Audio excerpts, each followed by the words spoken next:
Mayam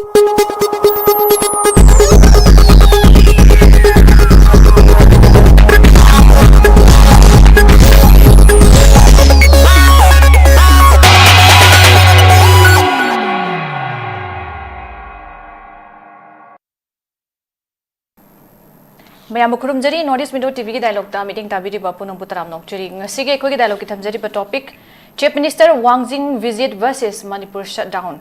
Ngasi kitamjari pa topic si maruoina ngasi mag akoi Wangjing da sabalo deba video sangga na beta mag Chief Minister na han already lep kraba potu hauji akan ba trong law bigi irang sigi marakta miyam hauji shutdown no jinga payam ama koi gi series of event miyam lakre chadak seida chat payaroi asigumba awa ana nangiba situation marak seida अखोगी कनोसी संगाबा सिगुंबगी त कनोसी यामना चानादि मसि तौबा यारो हैबा पोसी सुंया यारो हैना थिंगबनि ngaraंग दि अकनबा थौबालगी अपुनबा मरा पाइबिगी साइतगी मसि जारो हैना थिंगदन लाकपदु मियामगी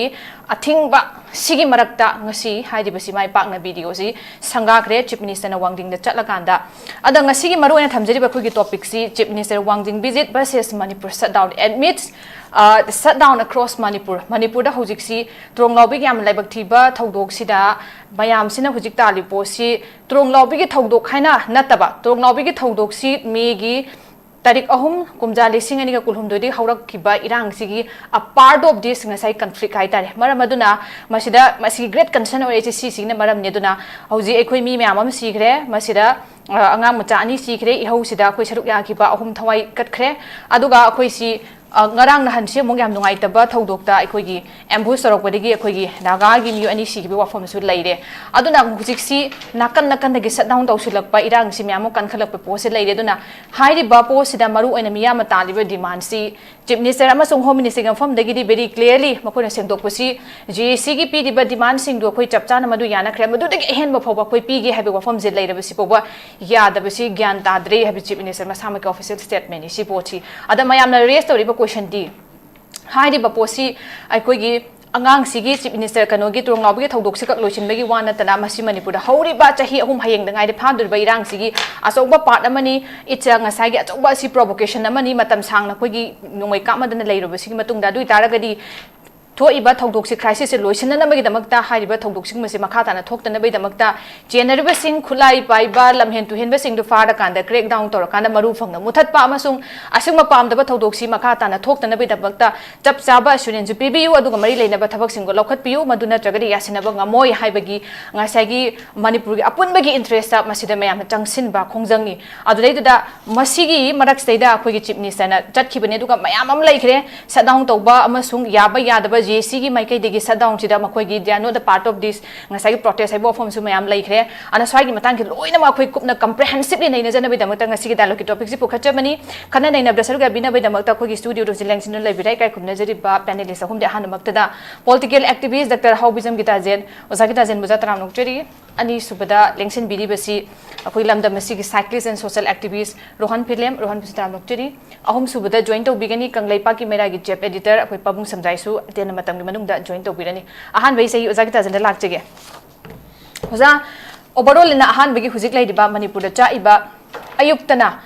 अखोगी प्रोटेस्ट तौदना खोलाउ क्या लाउदना नुंगदांगदना मणिपुर पुंबदा माइकै दigi मैरा पाइदना मामा ओइबि म्यामना लेकि लोइनबक नुपी अंगांग खाक्तना हुप्तना थोगला कांदा खोइ गवर्नमेंट दा प्रेशर अमा पिना बैदमक्ता इम्पैक्ट अमा खक सागतना बैदमक्ता मरमदि कैगिनो हाइ कांदा तंगलु लैताबा तुंगकोइबा मा पुरकना बैदमक्ता सिंग पामदबा थौदोकसा अमुकना थोक्तना बैदमक्ता तक्सिनदना अदुमा प्रेशर मकक पिना बकना होनदना हुजिक्सी लेदिबा सिचुएशन अमा खकनी अदुना हाइदिबा सिचुएशन सिदा वीडियो संगा हाइबसे मसी मरम चादे हाइबगी ऑफम दुदनि ngasi अकनबा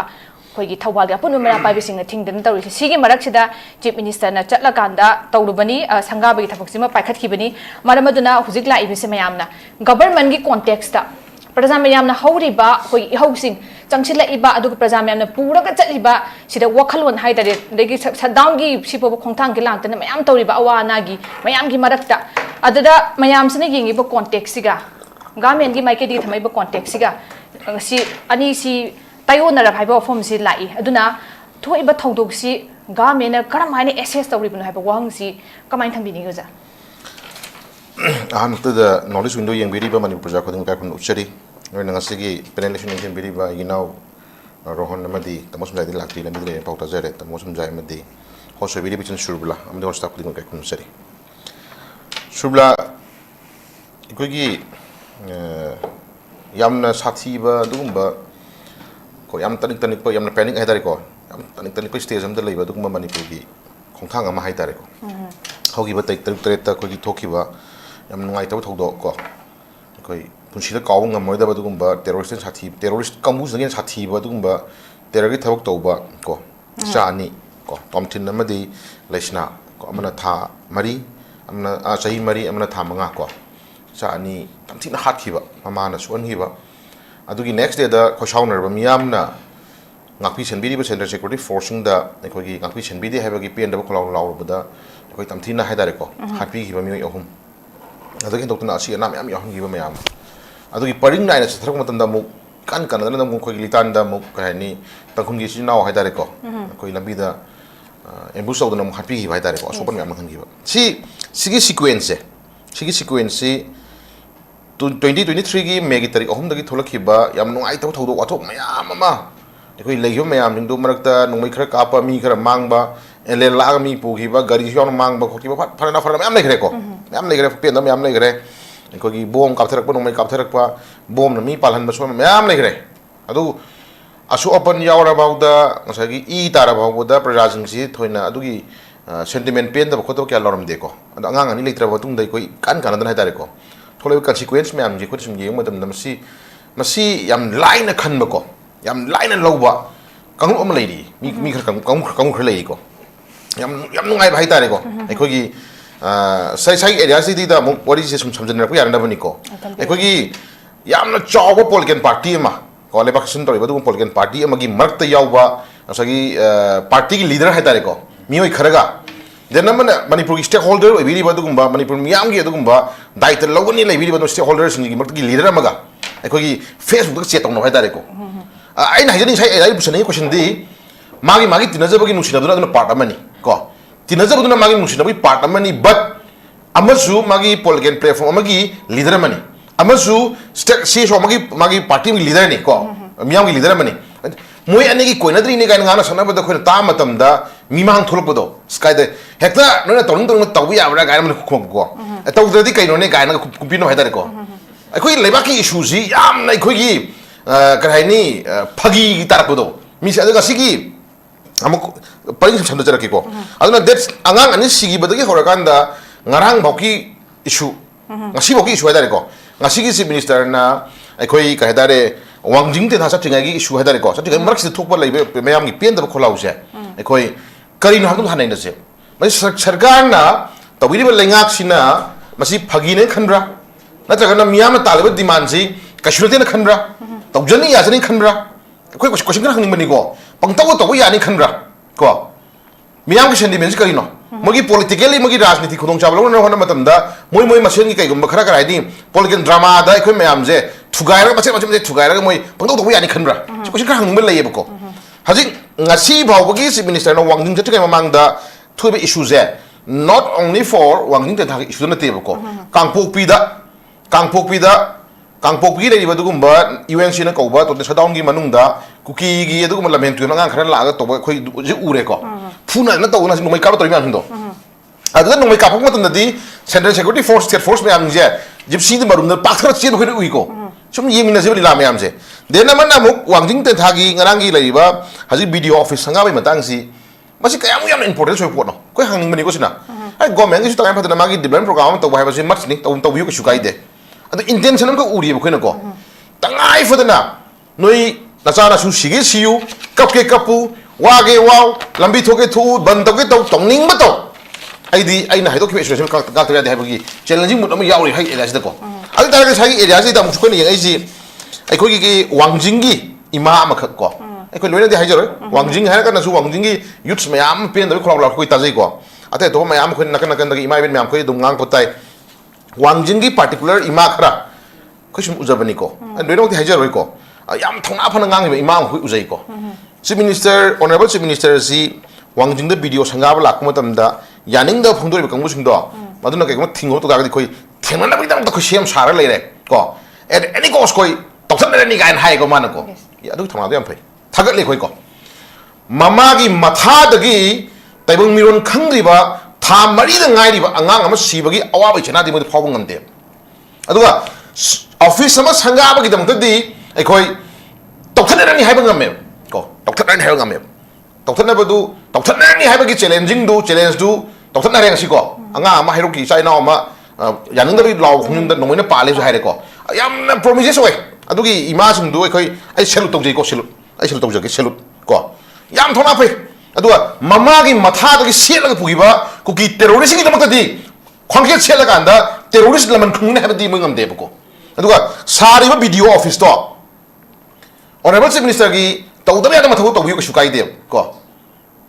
time situation khri yimi no time management ka to no dai den na mana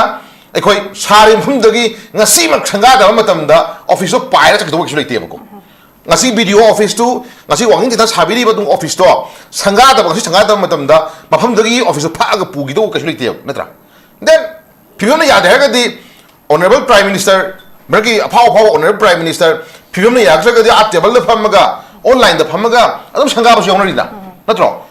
chaw chaw ra ba meeting ma yam hum ga da adum chief minister na phambi ra ga na honorable prime minister na phambi ra ga honorable home minister na phambi ra ga delhi da pham ga manipur gi chaw ba khu gi sorry mafam kaya ko nauna kan sakto mayama ai khoi online da dum khoi ribon kakpa online da dum sanga ba enor to mayam yawri na adu ngasi khoi honorable chief minister na mai bahu paragi magi lei ba dugumba office chamber da phambi raga ko local gi mla yawu ya ba khara yahon bi raga kare haini ingna phangil to bi raga nang sai kare haini ribon online na phanda kakput ga kai gi chiba hangjabani ko sina hangjabani ko khangdo hangjabani kiu gi kale haji tangai pa jum matam je tasina sengdu sadu ga na ha ga do am ta lai du ta ga di madu han hainong phom lai de ko ekhoi akan thog am na mina hajidi ima duna mami gi mama gi matha da gi set la ga pu gi masa ani gi dam ta di milu gi piram ta bangam de honorable cm la pa gi dam ta di tau thal ni ha ga si mi masa no man ka thal pa ga me ko so na ga me ko sigi thongna se great ko hajini nge ko ado de na mana ko hajini ngi si hajik lai issue sing matang da khoi manipur gi lai bi ba du mr security forcing ju mangai ko tasingna ekhoi ki tabak to uli ba magi chaklon se asi ekhoi kitang ndang recall to honja ninge ba ko ndang ko to honja ninge ko lai ba issue gi matang da ulai ba mayam jing je ekhoi hoi central security state security forcing mak ta su ekhoi mathamoi da maujen sieng ba ko tangai fadana mathamoi da nungai ta ba ekhoi na pau ta ma ko khoi khangjo khar lai ko adu kana ko ma khar intensely sai area da moi lori role je kari na ko question ng lai ba ko na mo khare le yam noite ko yam noite le film season SURBALA ekhoi honorable chief minister la khong matam da pen da na ngasai imai ben kangbu mana haijari bo phum du di magi inauguration chaba yaroi sanga ba yaroi na thingmadi mande le yu film jina matam khitang yeng bi haiba mali ko live ani gi wokhal ani se da yeng na se ba ko amana hairi sina leiba situation ni da mama gi matha da gi masa set la pugi bagi chaina kok ju emer si da chugum bagi kono to bigi no haiba ne ba mana ko amana hairi sina mama gi matha di masa set ki selo itu nawa log de ekhoi gi sanga de haiba ne ba haina ko live issue ji ko adu ta ga di mama oi no mo thoi chili khon kai na ko hang ba leiba ko ko musi da na chati ko khajiri je controversy thole ngasi irang thole inna chika to thok to ngasi ka dore amuk chaina amo no mai na palal lamina chiti ka dore hoi aswengam yaw do so isinu ko ko punai so khara mina ji aswengam yaw do so isinu adu ko sai thagat ra matam da di pali ba noi ma khunu da gi angang gi manung gi part na ama pan thole e ba ko madu hingadra or sigadra ise khoi isu khara mina ta ntra aswengam yon aswengam thok do so khoi osinu khoi khara ni ko ta ko do but maka ta kan sequence phara da phara da ko am lai gre ko adu issue ma da ama issue ma sum chathana hona ba si di chan SURBALA si di ta singna thawina den yam ngai ta ba si ngasai si sigi ubiri ba kano gi video footage ubiri ba koi police kabun ka bi ba sing marak si da video nami ba ni pa ba ju hatalo kapthalo hatu o ga la um ju yauri ba ko great adu su great koi kan haja ge ba ko tawnari si civilian ga government gi ba tlai na port man ne ba tra isai no mayam ni thang tin bai la pra nungui bai la pra nung bai la pra padi ba pin da kholom la ore phare control to no control ko ai to ko phone bi ko shukai de ba ko onjel laga ekta ngasi nongoi ba ru kyam ka ki je masi miyam sakhiu ne ba ko ai ta ga di ado kangpok pi gi chu jam ma ko gi senapati gi marak tang ngasi tangkhun gi cha naga gi UN sin ko to shutdown gi matang da ai khon u jo video footage ni ko khana re ani do ngak tang khana ga tang gi o sin namat ura kan da ke dore dong dong dong ka pe ko si bhai me am do pak thara ga loi chi le ba kangbu nai ka ko hai ri ko yes koi ta jab duni ko ka ko no ka ko hai ko yaw ri ko ado chanai ro ni kari no kari question am chap question le ko hang mala khre ko sanari ro ni kari no hoi honorable chief minister na nang kui angang ani lagi da matang du da koi on JC ga tara thon phamina re hai re angang du apam ko me am kui tor JC na pam khudim kui tor ni hai re adu moina pan mu da khoina ta da ko su yaw ri ba ko central state security force tham ha du tham ge hai re adu tor ge na hai no ya re hai re adu bu JC na pam ba moina tal ko demand manung da military crackdown to hai bo him yaw bu do adu su mu ya re hai re adu ga di go moina pam ba military crackdown to hai bu ko tor ni hai ko ta de moina ngang isi state force tham ha du tham ge adu tor ge moina hai ko no ya re dum hai ba ko adu military crackdown to do ni na pan ba ba yaw potu yaw malik khabar yaw gi ko adu gi military crackdown to bu se ai ko to ngom khona ni within this month or next month tha ma ngai ko min choi na ka pani manipur gi bang da lai ba du ba terrorist thau to ka mu ji ko ka pani ha gi ju hai ro tha jo ni pi o bo jin subla adu den sumla kan na sa gi adu tawrega ada tawrega nang sai gi sungang lai bu di jin subla ma si di lai ba issue se lai ba lengak sina ko hoi compromise la kani la ta budi yaroi woro china ma la kani la ta bu yaroi but maraks di ko ekoi masigi marakta yam sathiyo polkin drama ma rajniti ge du me khu meng da yam sathiyo polkin ni kanoma khoi chana kan ekoi masin je na pak ta na lam sin ma ji masi khui ngai te ko yam na aruba sensitive issue ni hadi le issue je kamaya no sin da ge kamaya no sin mi yari ge ke do ko ta ge ha bu mi yam sin ben khangna thok ta hon ge khom je okay thank you so much han barang gi si yam pazana wazan tham bi re hojik si akoi gi shutdown to bagi hojik kan changse libe se praja mayam gi marak to mod hai tare akoi development gi work pai khat pa aduga akoi gi chathok kasin ya da ba yadan lai mafam sing ko gi chief minister na matam sang ma se gi matung da chat pada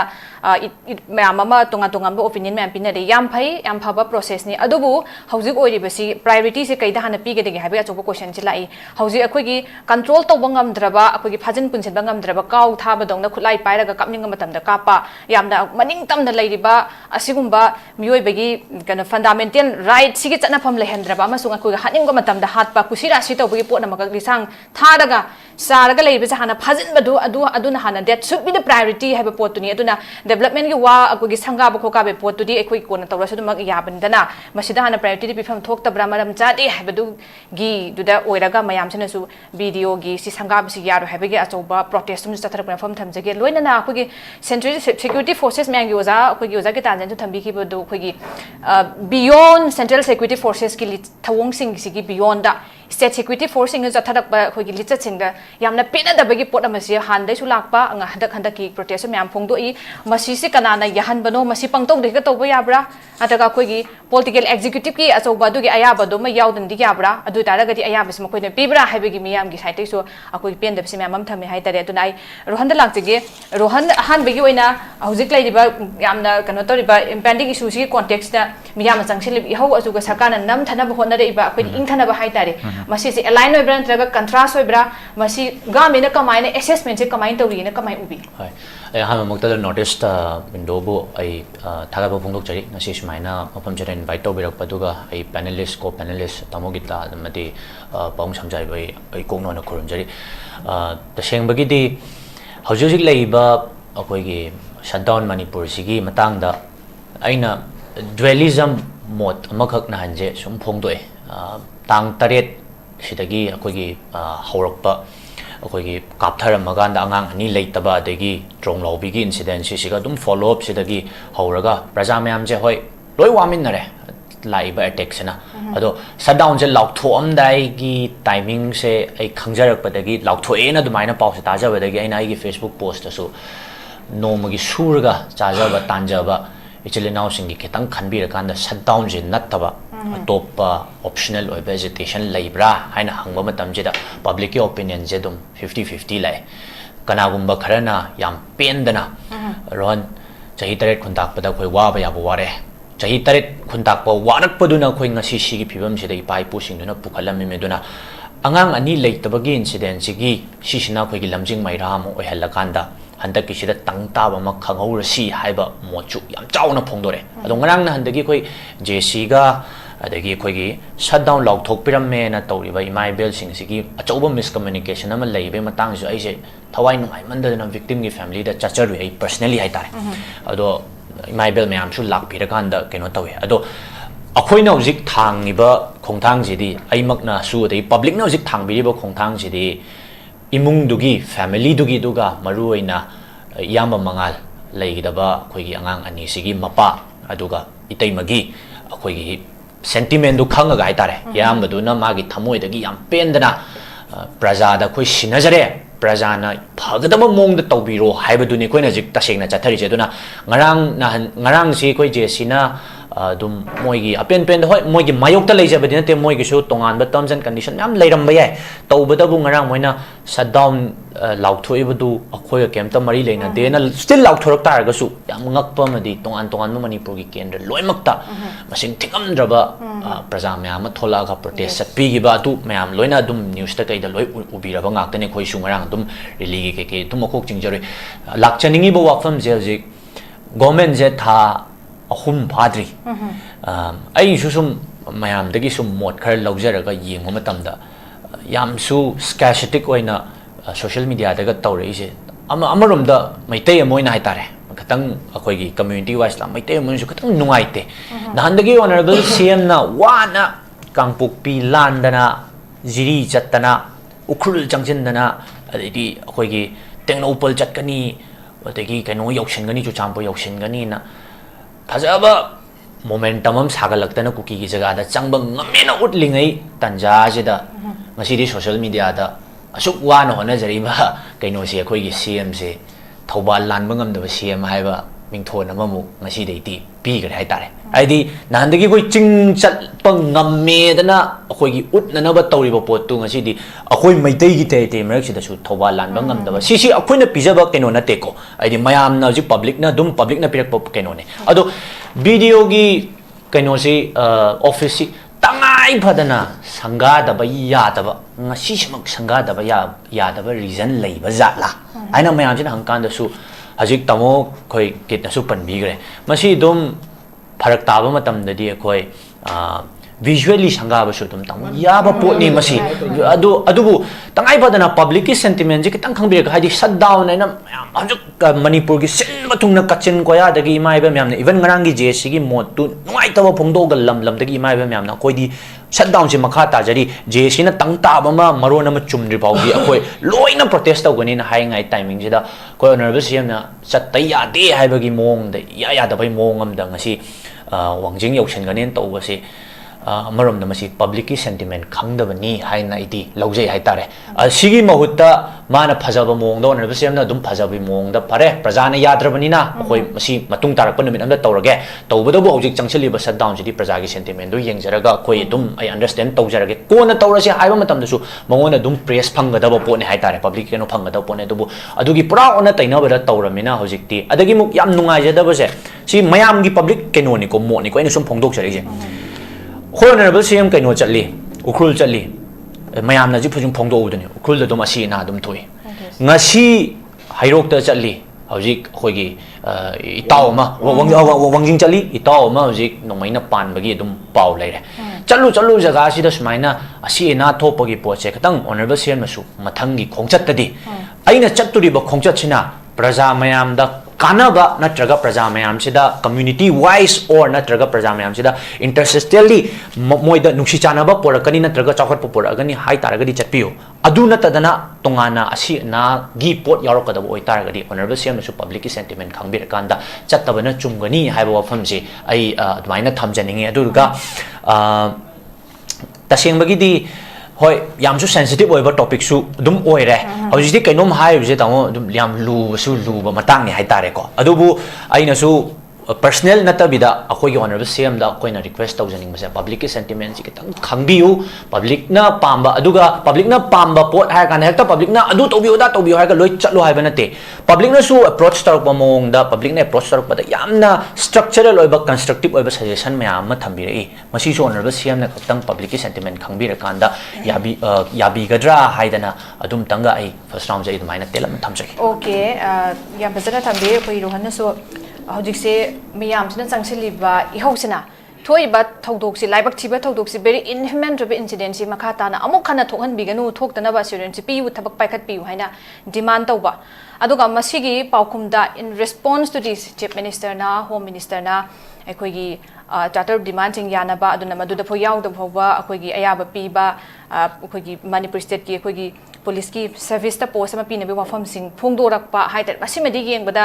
अखोइना ताबदा प्रजा ma'am की sentiment हाइतर कमायना touch तौगे हाइ मतमदा ma'am चंगसिलिबा खोंजंग perspective सिगा अदगी मसिगी पोसिगा अमा याम थिन अकाउंटेबल ओइदो पोट अमखक फाक अमा चटपदौना मैम तालिबसी अखोगी आइडिया को Manipur अदुगा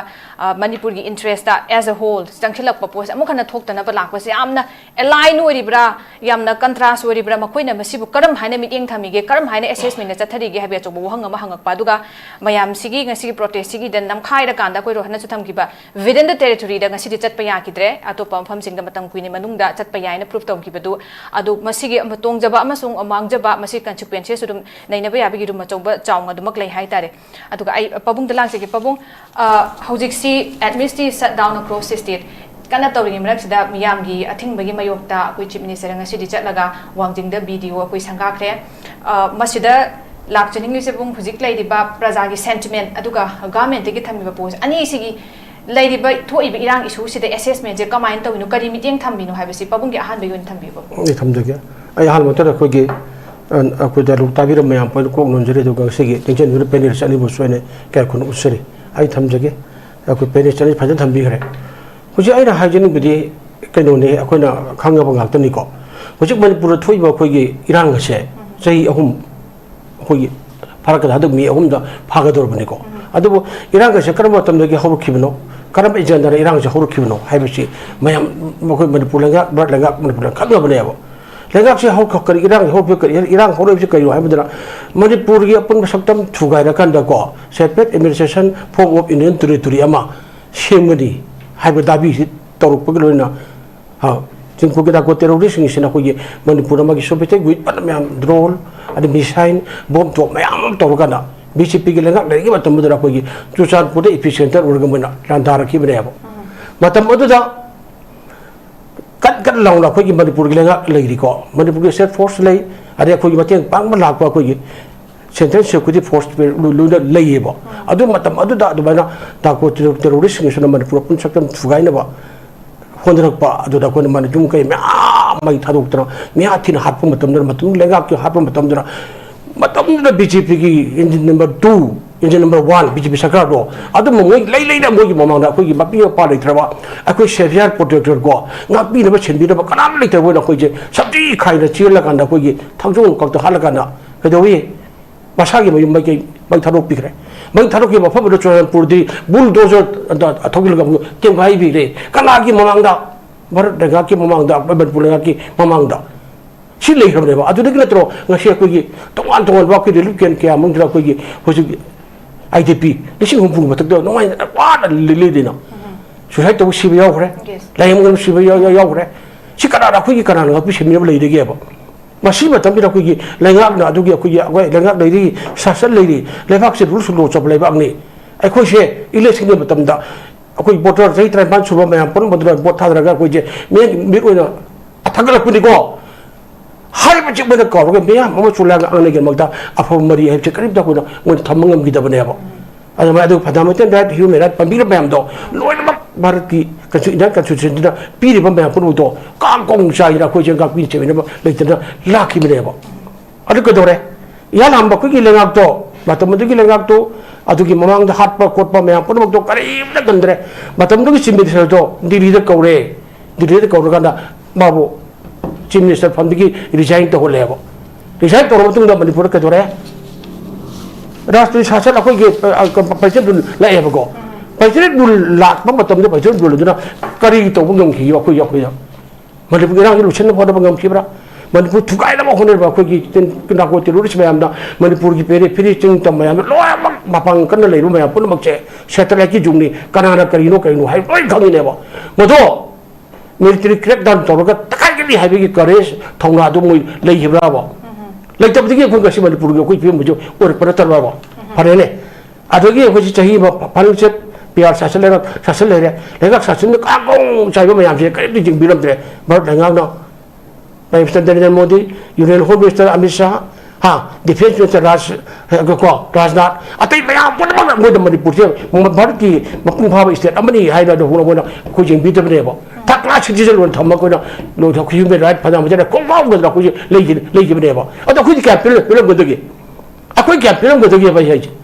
A Papa Panimagli, now, Magi, Massaging, Laplace, move among them with the Patagonia, Lehileva. See, I could pour in over. I could park you next one day, Matram. They said, I think go. I think you could be general on the ground. Ha! But only Tiranda could like Liba do not maneuver. I don't want to see more than a question, but I could step out on a year later. When the poor promotion to find one river, she'll cook and I go to the Russian. Act of home Sadra, later than promotion working in the man when cutting it up military care on Tomum Tribunal. I took it Pesero. I took it Pim Topodo, Manipur Minister, I remain with Udabakugi, emulating. My Amat when the Punchilla got the leader, Prime Minister Rakatana, you know who is a Rakatana, I do Namdeva. Kadawi, Minister Orida, Abana, I took it quickly, Tinfunaba, Pamalan, Kadana, when we said in the district with the lady ever. I don't reject number how whatever. I like to go. I think I don't know Riksha. Riksha, I mean, the way I could get Kulanga machine, the meal and Agamaway. People like I'm going to tell me a queen baggy, Matiman don't give us some track to him at the go, hide. I do Wimaka, Deputy Shamani, I can work with Mr. Ama, I will give Mr. Mimanga, Magana. Mamma, they're going to be your time, Chicago. Chicago, I don't have to do she should talk about Kujimo. I quit that city. In that case, she shouldn't be that to Jalaba, I couldn't buy that lady never. I don't want to put the in me, say, Kanama, MLA, Minister, Popet. Dili pung thel jago saba tang ding na lebi neba kalak ba Manipur biang ko gi musi amaneba adu leireba adu gi leire ba tam me ampur mona Chief Minister gi ko gi kanogi matamda birengi matamda ko su ko ba ko sim kanora kan hai kem chana kari gi lega no sengbai lan mangam to lega chu karam lega no o lega no na mana mayam ji ko sengbai se lega da ko gi ban hai ne ba ko ಅದು ಬಾಗಿಲ ಯಾಕಲಯ್ಯಬ ಬಾಗಿಲ ಯಾಕಲಾಕುದದಿ ಜೀವಂ ಸಲೆ war ಸತೋಂಗ್ನಾ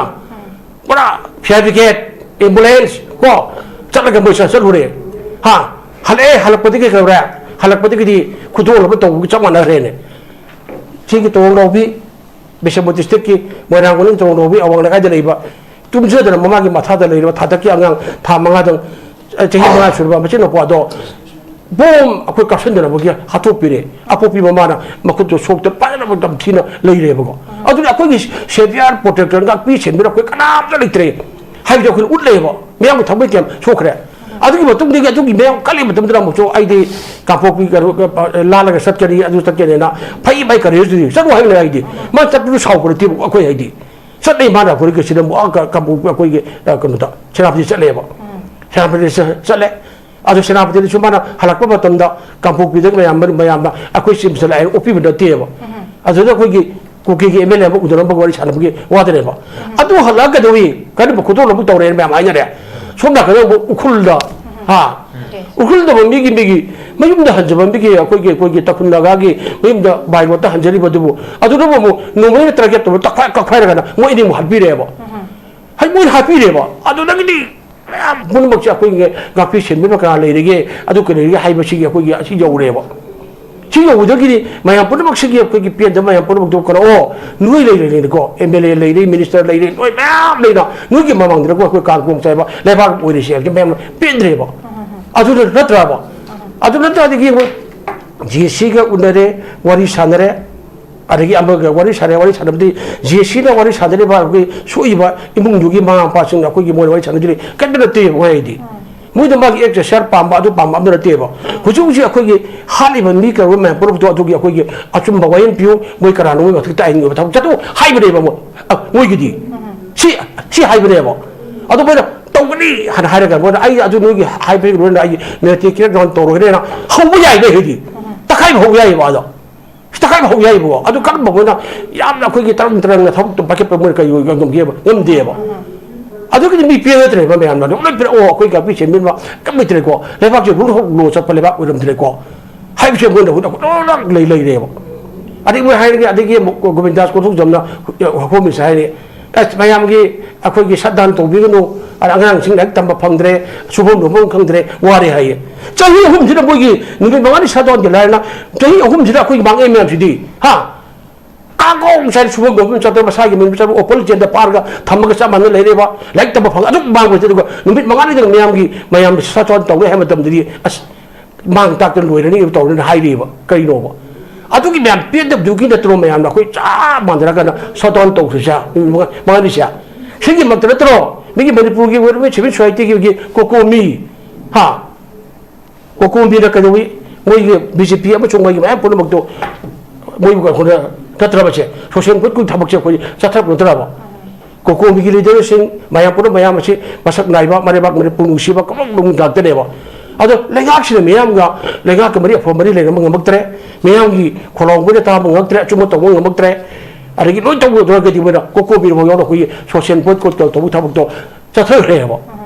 chi ne ba ado chi ori ba tam di o lai mak ki ori ba sentiment wa khan ji a yo hre ko ado di ai ko she mayam gi oi ba lengak ni mayam gi mu ne di khang na chachi ko hai na ko gi honorable mla na ga ai am mla man du ko ro ga mo hai tai bo ai ko ire ba tam thab to si ko sincerity honesty dedication ko ka thok puje ko na to ko to si ko mayam sentiment je chi yo re ko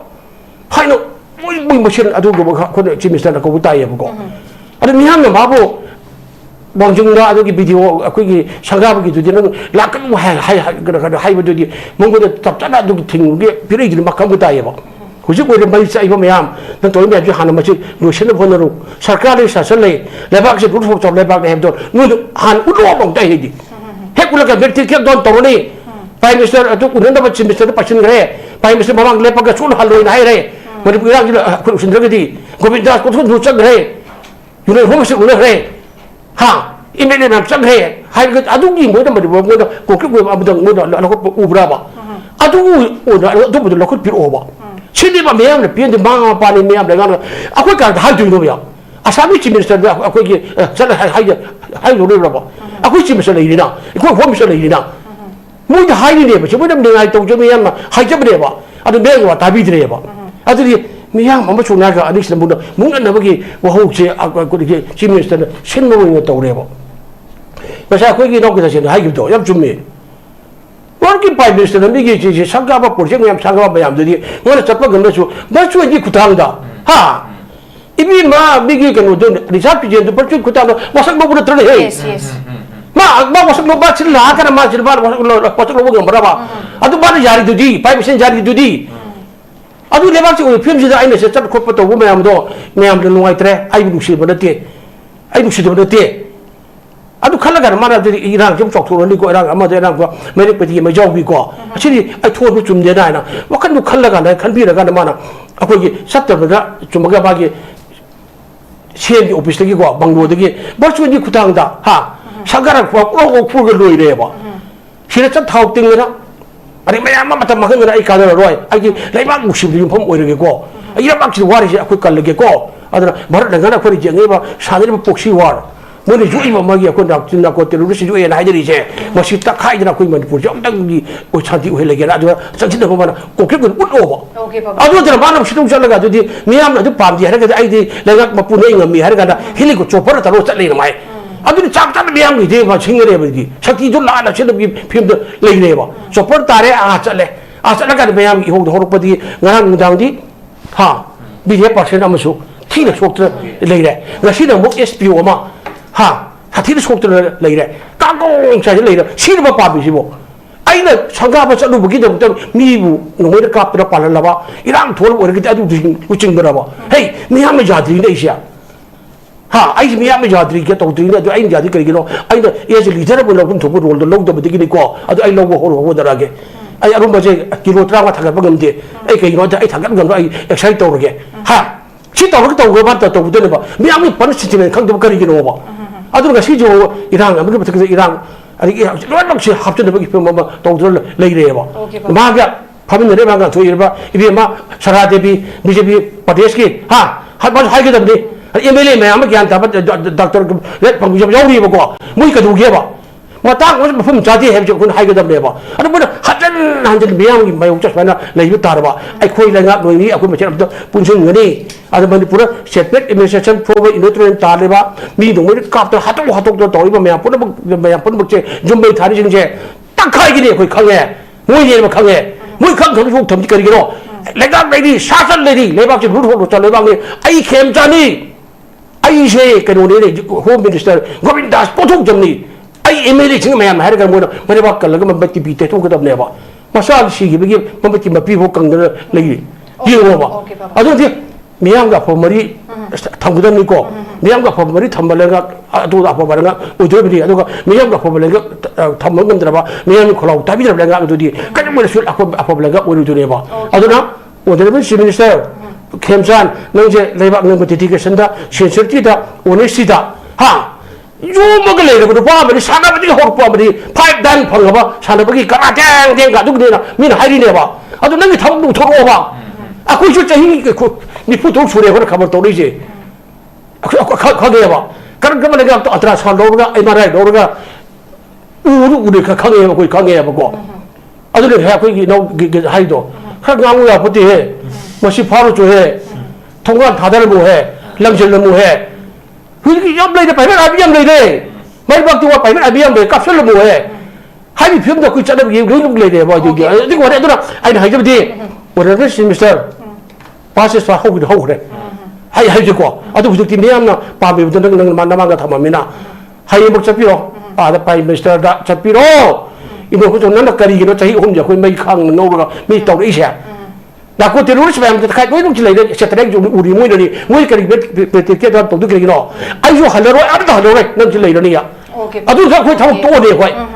Not that I had a chicken over. A spam regan, I give jump talking palm, but I will give me later.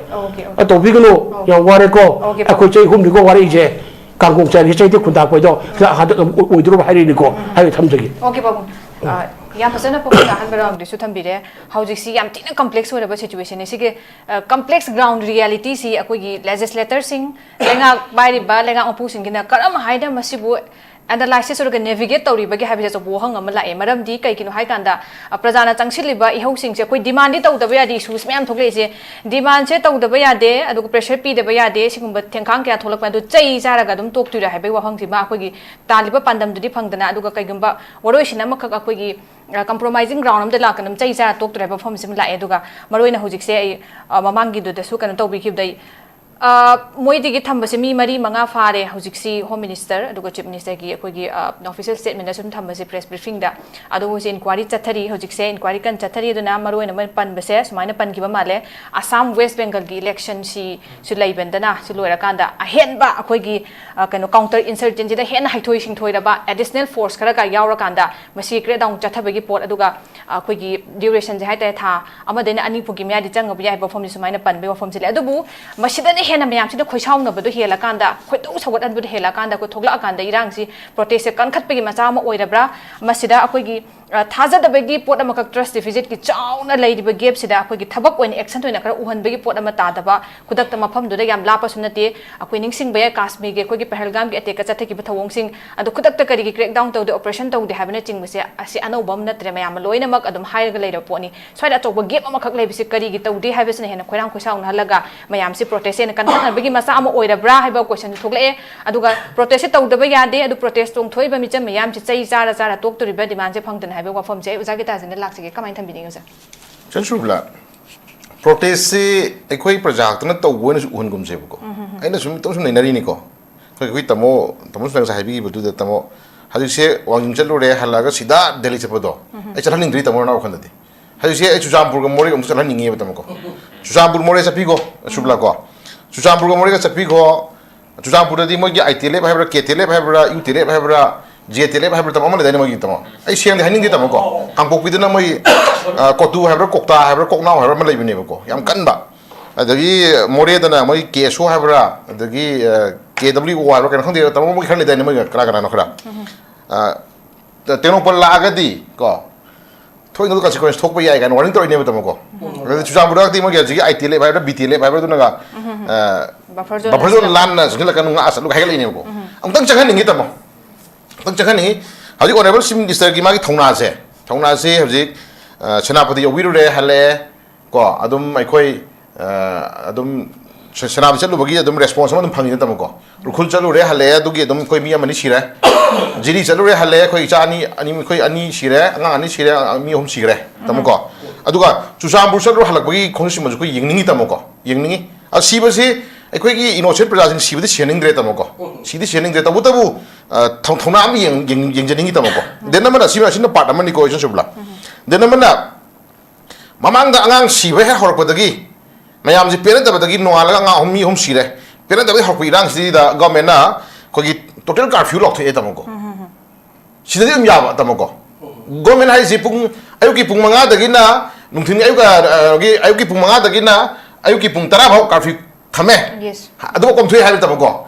Total curfew ꯂꯧꯊꯣꯛꯑꯝꯃꯦ ꯑꯃꯨꯛ ꯑꯗꯒꯤ ꯅꯣꯡꯉꯥꯜꯂꯒ next ꯗꯦꯗ ꯀꯩꯗꯧꯔꯦ ꯄꯨꯡ 5ꯗꯒꯤꯅ ꯄꯨꯡ 10 ꯐꯥꯎ ꯈꯔ ꯑꯃꯨꯛ ꯀꯣꯝꯊꯣꯛꯑꯦ ꯀꯣ ꯑꯗꯨꯕꯨ ꯀꯣꯝꯊꯣꯛꯑꯦ ꯍꯥꯏꯗꯤ ꯒꯣꯔꯃꯦꯟꯠꯅ ꯂꯥꯏꯔꯕ ꯃꯌꯥꯝꯒꯤ ꯀꯥꯔꯐ꯭ꯌꯨ ꯊꯝꯖꯤꯜꯂꯒ ꯍꯧꯖꯤꯛ ꯍꯣꯔꯣꯟ ꯚꯥꯏꯔ ꯂꯥꯎꯕꯅꯤ ꯇꯥꯃꯣ ꯍꯧꯖꯤꯛ ꯄꯨꯡ 5 ꯍꯦꯟꯈ꯭ꯔꯗꯤꯀꯣ ꯊꯣꯡ ꯂꯣꯟꯖꯜꯂꯣ ꯂꯥꯎꯕꯅꯤ ꯏꯆꯟ ꯁꯨꯔꯕꯂꯥ ꯍꯧꯖꯤꯛ ꯒꯣꯔꯃꯦꯟꯠ ꯄꯨꯂꯤꯁ ꯀꯥꯡꯕꯨ ꯂꯥꯛꯑ ꯂꯥꯎꯕꯅꯤꯀꯣ ꯇꯥꯃꯣꯀꯣ ꯑꯗꯣ ꯒꯣꯔꯃꯦꯟꯠꯅ ꯑꯗꯨꯃꯥꯏꯅ ꯀꯥꯔꯐ꯭ꯌꯨ ꯊꯝꯊꯝꯗꯅ ꯃꯇꯝ ꯊꯥꯗꯅ ꯍꯥꯏꯗꯤ ꯊꯣꯡ ꯂꯣꯜꯂꯣ ꯒꯥꯏ ꯇꯗꯤ ꯕꯖꯥꯔ ꯃꯅꯨꯡꯗ ꯏꯃꯥ ꯏꯕꯦꯟ ꯃꯌꯥꯝ ꯅꯣꯡꯃꯒꯤ ꯆꯔꯥ ꯇꯥꯖꯔꯤꯕ ꯃꯌꯥꯝꯅ ꯀꯥꯎꯕ ꯊꯤꯟꯕꯒ ꯂꯥꯎꯕꯒ ꯇꯥꯃꯣ ꯇꯥꯟꯕ ꯃꯌꯥꯝꯁꯤꯡꯗꯨꯗꯤ ꯇꯥꯃꯣ ꯃꯣꯏꯅ ꯇꯧꯕ ꯑꯗꯨꯝ ꯌꯥꯕ ꯀꯣ ꯑꯗꯨ प्रजाꯁꯤꯅ ꯄꯦꯜꯂꯛꯇꯕꯒꯤ ꯅꯨꯃꯤꯠ 5ꯅꯤ ꯇꯣꯇꯦꯜ ꯁꯠꯗꯥꯎꯟ ꯇꯧꯔꯀꯥꯟꯗꯅ प्रजा वारे गायनाको प्रजा वारे हा तमोको अनि सुम अब्दा यिमिनसेबो तमो डिफरेंस से प्रजा वारे गायनाको ज्ञान ताबिउ गायना अदा सुम मयाम ये खोइदा याम साथीबा कोम सुम सानबरि तमो तोगिदो फै देनमना से प्रॉब्लम थे नेट थिंजले नमिन 5 थिंजले अदा नेट थिंगबसिदि दा सुइबा पोसक्से तमो नेट ता महि मसिंग तमजब सात्रम ऑनलाइन क्लास लौजबा अतो बिजनेस लौजब मयाम लैरिबा तमोको मयाम से लोइन हातु इनेबा अदा मैंने गवर्नमेंट तरकान गवर्नमेंट थिंगा हारपदुदि कछु काइदबा नत्रा अजा सुम इश्यूज में नसेबा प्रजाना सावरपदगी नुमिन 5 नि टोटल शटडाउन तौबा प्रजाना सावरपदगी नुमिन 2 हुमि इरांग तरपदुदि को तमो लाइर मयाम पंजलगान सेंटिमेंट फुनु होनेबा गवर्नमेंट ना इरांग ने धननबने नुमिन 30 कुनि थामा अनि नेट थिंगना मयाम ने खाइबदि तमो अदुदि प्रजा मयाम हातबरब तमको सिसुम हंजनि मदुनि को तमो खंगदबे हंजबनि को ना हंजरिजे सुमना कन लुखलैसि ममागी मथादगी मसा सेटलगा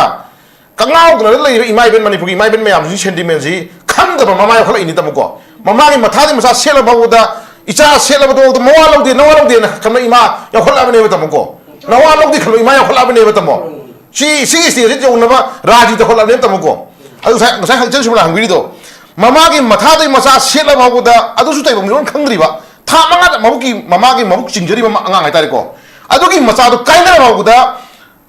minugi piang ngadi sindaba ngamdaba masa kaina masa khang ngamdaba rajniti ne lui khan maduguma mama ya phalai ne ba sumla adu taragadi haju sai hangri question do tawriba irang side tawriba film side siraga marnai ta hanmi film da dum adi yaw nu phani yaw nu na sanrai ta ni ga injan biraga dum kan issue jun daiba tam khona mami chakre ba ko adi khoi hangni je ngasi taliba tawri mayam je mla kari ba dugumba ngasi angama thom khut power pai dana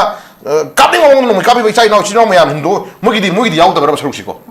kuki terrorist na halai mayam je moi ma sama sunati habai moi pintu ira kuki terrorist na ngasi kabai ba bom je moi de yaw te habai moi harawi ra moi yaw de moi khani ra ko sum lakre ba ko ai ta sai area ji tamo ino ron si oxilaga de khoi kainom khana matam oire ba tamko si too much masi yam hero podam ni tamko denamana ngasai ge haijabado additional security ngairi ko counter insurgency da hena haisinga ba gaina haibu ko aina sai tamo sai ga haijani ngai namo Manipur ki lady special commando se commando hai ke sino puno tamo commando hai si lekai irang torpa mi sib irang torpa da phul no thama bara commando se commando hai ke tamo commando thami no tamo ko amna power shne bi moida commando da power shne bi commando to khasi tamo ko commando to khasi ko ko ki bdf na ma lady se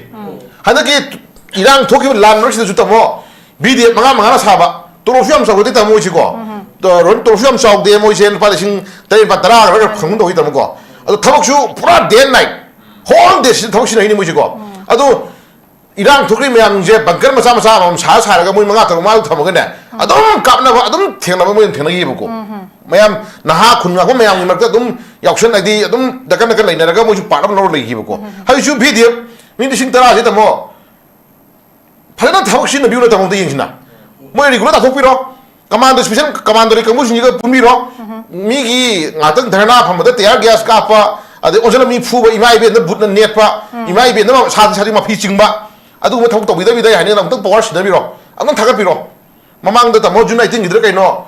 Chinutama, Chino Commando, Mayamami, Pitaraga, you glass among Kilaga Capudo, Capori Libido, Tata is in the Moduba. Washington Capudo. Kucing General Kang, Maya call on the Patino calls by interrupting the Lama Bibutamo. Washington did a couple of Svanana. I'm not Washington view by Shula. Then I'm gonna how you talk to counter insurgency there. That's what I did. No uponi. Go. Shoot the lady, shoot cookie, shoot the lady, but terrorists come with drug mafia. I see illegal immigrant Mayam, as you poppy drug Tari Mamja. Drug Tari Mamja, Paranta Hira put in there. Terrorist with Holani. Go. Drug Tari Mam Takara with the terrorist Holani, no by Bitolani. Go. Mamang the Senapati drug and no drug passing with the Shibai drug passing, Shibai do war. Send security force to guide in the Motra. Pupia Lapia Regano. Do it even if drug I was actually Malengi, Miami Yadaponi, Manemi, Levama Yadaponi, Doria the pony. Then I'm how to show any some Tazer in the Ingenico. Then how do you know my copy me? I'm going to Capanova. If home home with that, Narang Handa, the Litanda, a booster with the boo, send a security force to come with you. And I put the arrest there, main road, I told you, conclusion, the Kumaga, no way she would raise kilometer Taras, but Milijalo. Kilometer Taras hang no rule Jalas, we go. Oh, Chakupalam, the America, Russia, the France, the Atom Rishidi, Car the Pamos, human Namaga, kilometers of our Pyroga Paya put in a Kakamana. I don't think that is Storia. I do, why, I do a pyramid of Hungrego. I do Sangamada, meters of home, some kilometer Magian, Sadako, kilometer Hamakai, but I'm going to go, but there's AK. No way of a party, a rifle party bar, LMG copies in it more. Kilometer Magi race, 1 meter, Somagi, Chani, Chohumi, Chamiki, it is no kind of a competition. I tell you, men of study by Chino, I am talking to form a booster of a war. Topuda, Cherry, no guy, I don't come here, not come with you. I do put Jenshubla, Masi, Yam White of Poneduna. Yam hiding there, call. Yam hiding there, the Nangasai lady film, James Heavy possibly. As you did that, Ubizimangai, call, I see. Competition apathy to the Sadongi Iran says later. Chile protection nung to the war, no way better Capacoda, Shibaindo, Nakanegi, and no Capaco, no Capaco, will come with Manico. On Salago, Capicamudo, Tana, Capaco, Kujan, Pana was one of the I don't know where they get Yaras and Jash, no Capaco, we do not the. I'm not going to really have a never draw. I'm not going to pay later, have a never. I'm a mangy lady, but a more PR like he was success. PR is the Sina, Moimasin, Manunda, party. Kogi kaini maru ina government semi bai ta ko ruling party manungda moi masing manungda leader munna ko crisis samju le jare jam chauna adugi matai da muina tawdi phajara roina khanma gi ko PR da info thamaga manipur gi ta pakta lagi bai chai naw ma pa gi no moi ma je lakhot na bonna ba ko chai naw ma pha na honna ba chai naw ma je ta khai na sai lang honna du gi potu tare ta mon ta tawri se adu loire maximum khulai sin na gare pha be ami pha re loina be shmya lo shlakanda ano ko de gama ano ko leader khanda ta je nungai ka nila PR manungda isan subla PR manungda sahi hoi khudon bom na tarokre ha PR manungda sinabo lebo tamo PR thambat de 13 to 2013 PR thamga nonga laga adum komoro no makeup horkre adagi khogi inau luang mukesh elen la aga mi juma ngare gari thingde mi thingde tamo hajibo PR mangu mang mi de thingde tamo ko ang ko 512026 da saiton da bom de torokna New Year's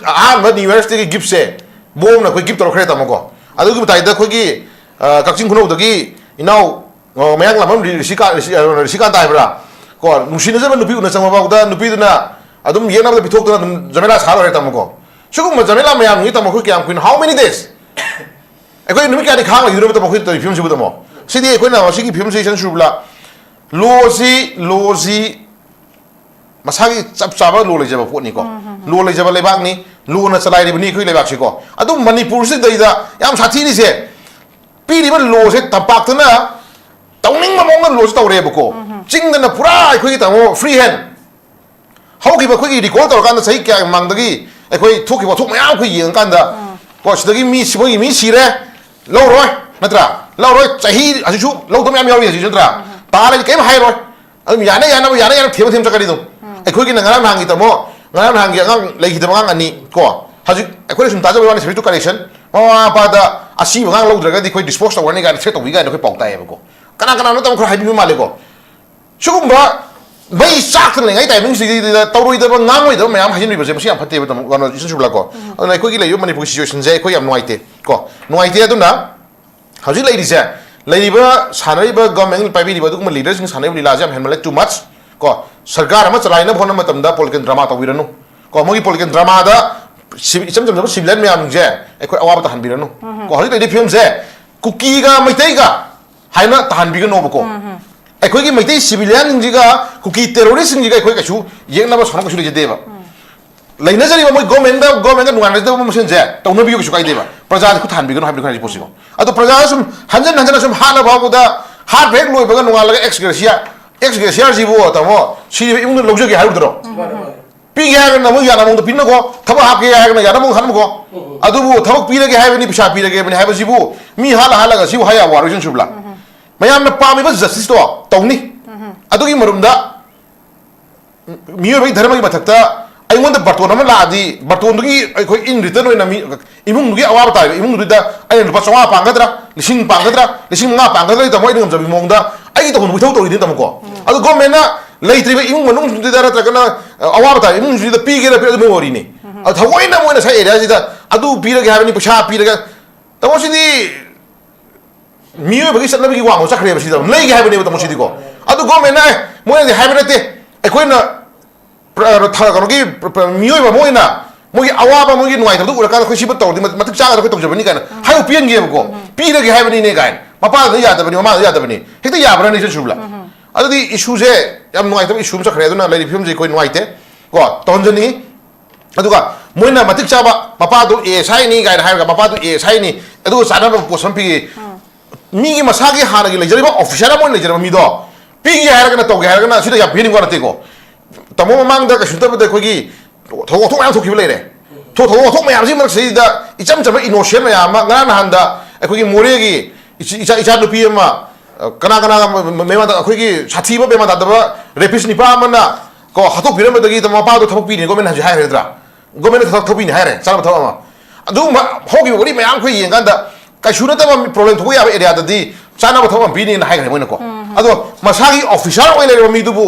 अदुगी मानव थाक्तुदा पीर साइदा मा कೈ हाउदुरिगे okay ओजा okay okay हाइनिंग अदुना जन सुब्राइन हाइजनिंग सी तौगे हारगना मतिक चाबा येंतारे नत्रा government तौगंबा नत्रा कोना याम पामोरथिको justice सुदि कोइ पामेदि अदुना गसाइगी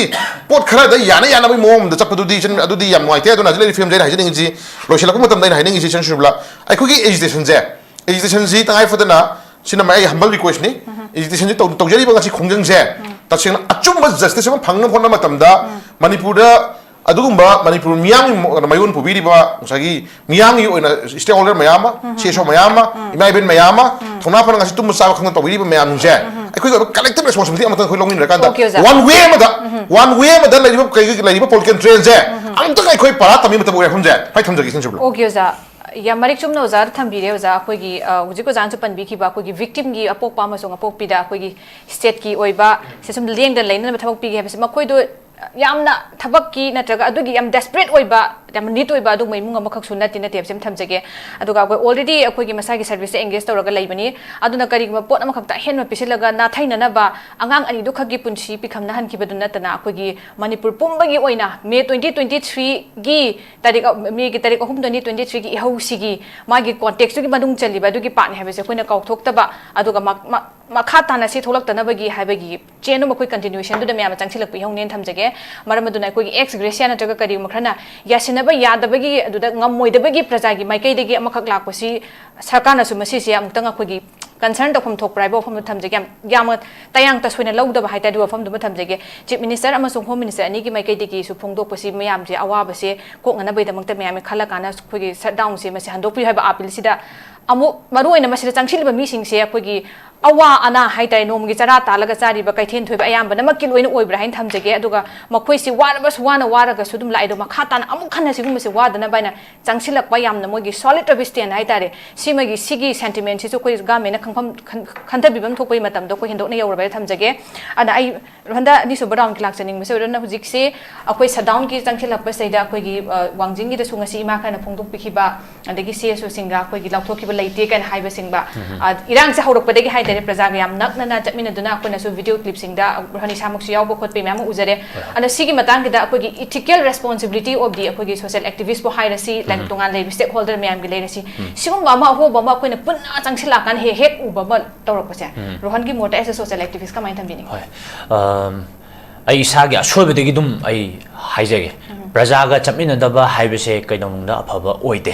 ꯑꯗꯨꯒ ꯄ꯭ꯔꯖꯥꯒꯤ ꯁꯦꯟꯇꯤꯃꯦꯟꯒꯤ ꯋꯥꯡꯕꯗ ꯅꯠꯇ꯭ꯔꯒ ꯄ꯭ꯔꯖꯥꯒꯤ ꯁꯦꯟꯇꯤꯃꯦꯟꯒꯤ against ꯆꯠꯄ ꯍꯥꯏꯁꯦ ꯀꯩꯗꯧꯅꯨꯡꯗ ꯃꯁꯤ ꯁꯣꯁꯤꯌꯦꯜ ꯑꯦꯛꯇꯤꯚꯤꯁꯄꯨ ꯑꯣꯏꯔో ꯄꯣꯂꯤꯇꯤಷಿಯꯟꯕꯨ ꯑꯣꯏꯔꯣ ꯏꯚꯟ ꯑꯩꯈꯣꯏꯅ ꯂꯩꯔꯤꯕ ꯁꯤꯟꯐꯝꯁꯤꯗ ꯄꯥꯕꯨꯡꯁꯨ ꯑꯗꯨꯝ ꯍꯥꯏꯔꯦ ꯑꯩꯈꯣꯏ ꯆꯤꯐ ꯏꯗꯤꯇꯔ ꯑꯣꯏꯅ ꯑꯗꯨꯝ ꯂꯩꯕ ꯃꯇꯝꯗ ꯄ꯭ꯔꯖꯥꯒꯤ ꯁꯦꯟꯇꯤꯃꯦꯟꯗ ꯈꯪꯗꯅ ꯅꯠꯇ꯭ꯔꯒ ꯄ꯭ꯔꯖꯥꯒꯤ ꯁꯦꯟꯇꯤꯃꯦꯟꯒꯤ against 이루 마탐다 좀 봐봐 아코이세 프라자기 콘티 좀 짜도이니 망카도이니 짜르카도이니 프라자 맘지나 뺀다 춤주 춤이니 프라자이 voice 하이지 이쇼기 건절니 example니 아인 한딱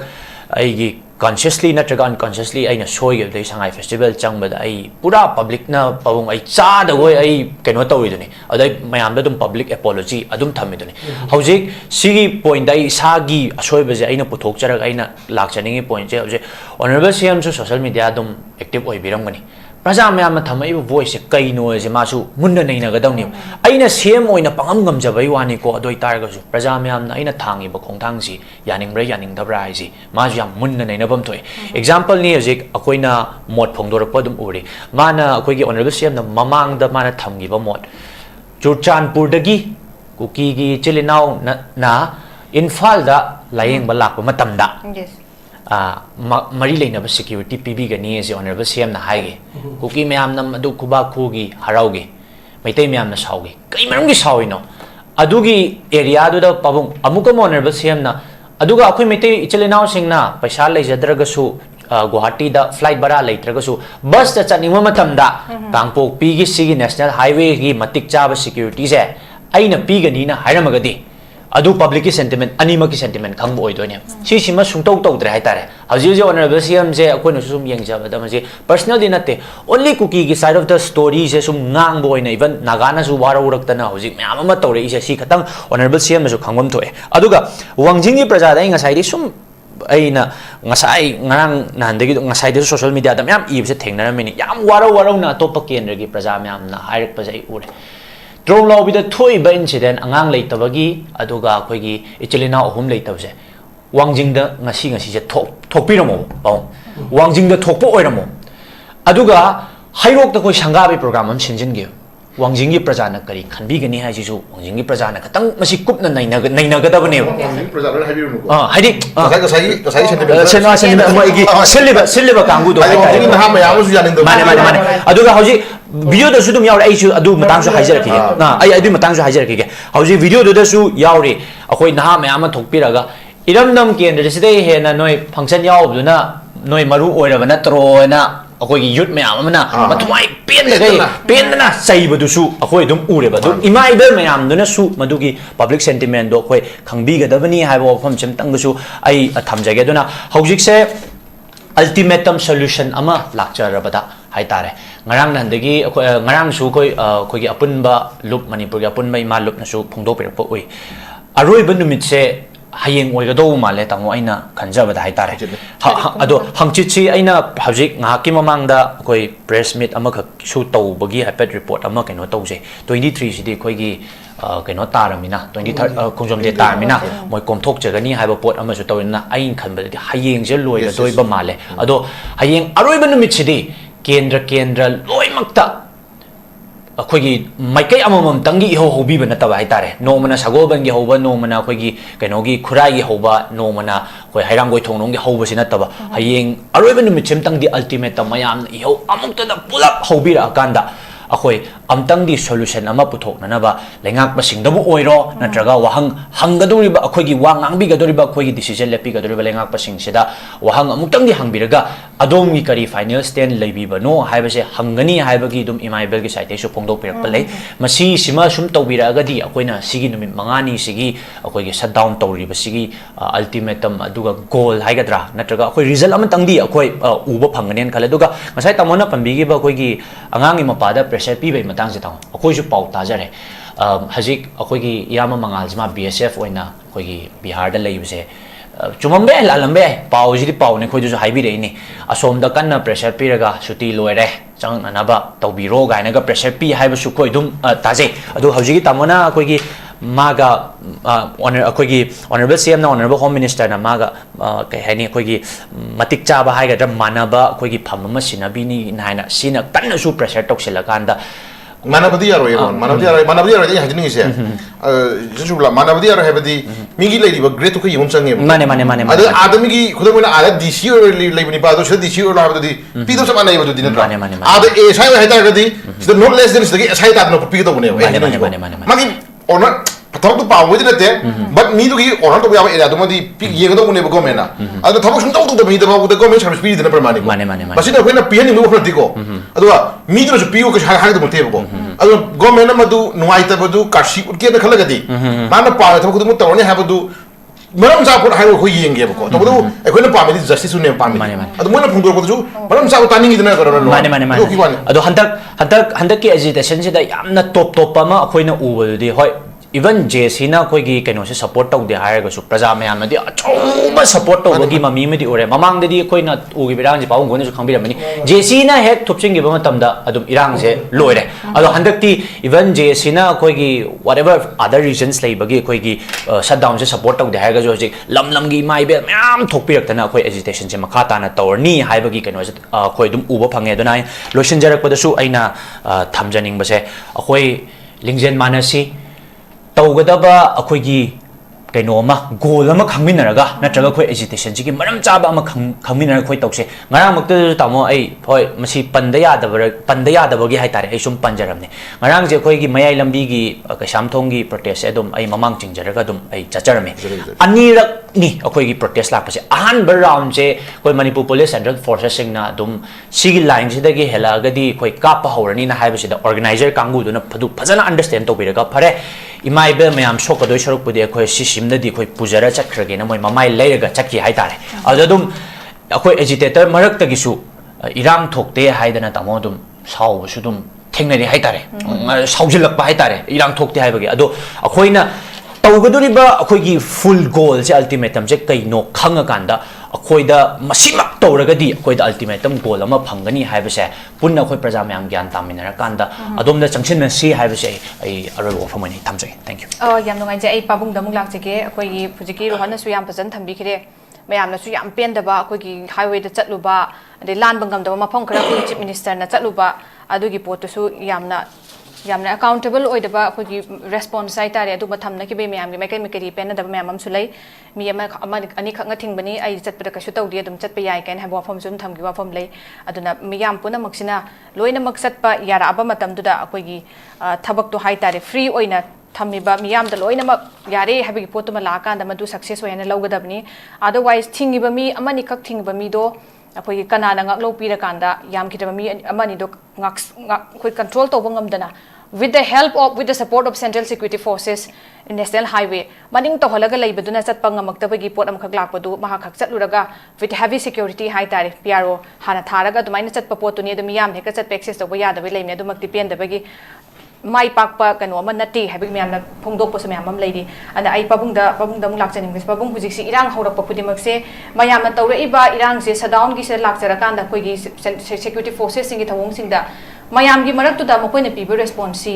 khogi violent oiba haitare adung ma yaurak padi ge akoina ka hem thabak singi satharak ne bofam se moi digi response oina thambai wafam se lai aduda masida akoigi mayam sida adugi chang tu po to that extent haitare karina moi trigger to holaka mayam je sibana ba ki dana thokna rapono hanu hana ahan asona na thi den thokla pono haibe wafam se ma chawng lai aduga akoigi miyam na tawrak pagi atokba reason si sarkar gi makai dagi karigumba peningai oiba assurance natraga yamna accountable oiba action na pulak tabadagi asi makhan ta na sum jathara ko pose le aduga tawdragadi paikhalak dragadi matang jadana matang matam jana paikhalak dragadi adum masi continue tawraga dum demand si dum pressure pi be mong dum lakoi form se dum leibana swai gi se pabung gi mo chemta ani sigi kano thambiyo pabung chumbe ai cha vai ta thamjage ma haibe sobra keno ni hujiki khoi gi manipur gi oida be film se kari no haibe cha khoi gi laga goi sina khoi gi khangbi ga dam ni ko yam khangbi ga dam ni laga gam le khoi pam do thok do khoi thoru do bani miyam ga laga ka ne ga phom mari khoi gi thang ga bani yeng biu ba ke ai hajir mambang gi bjp gi laga tu matam da so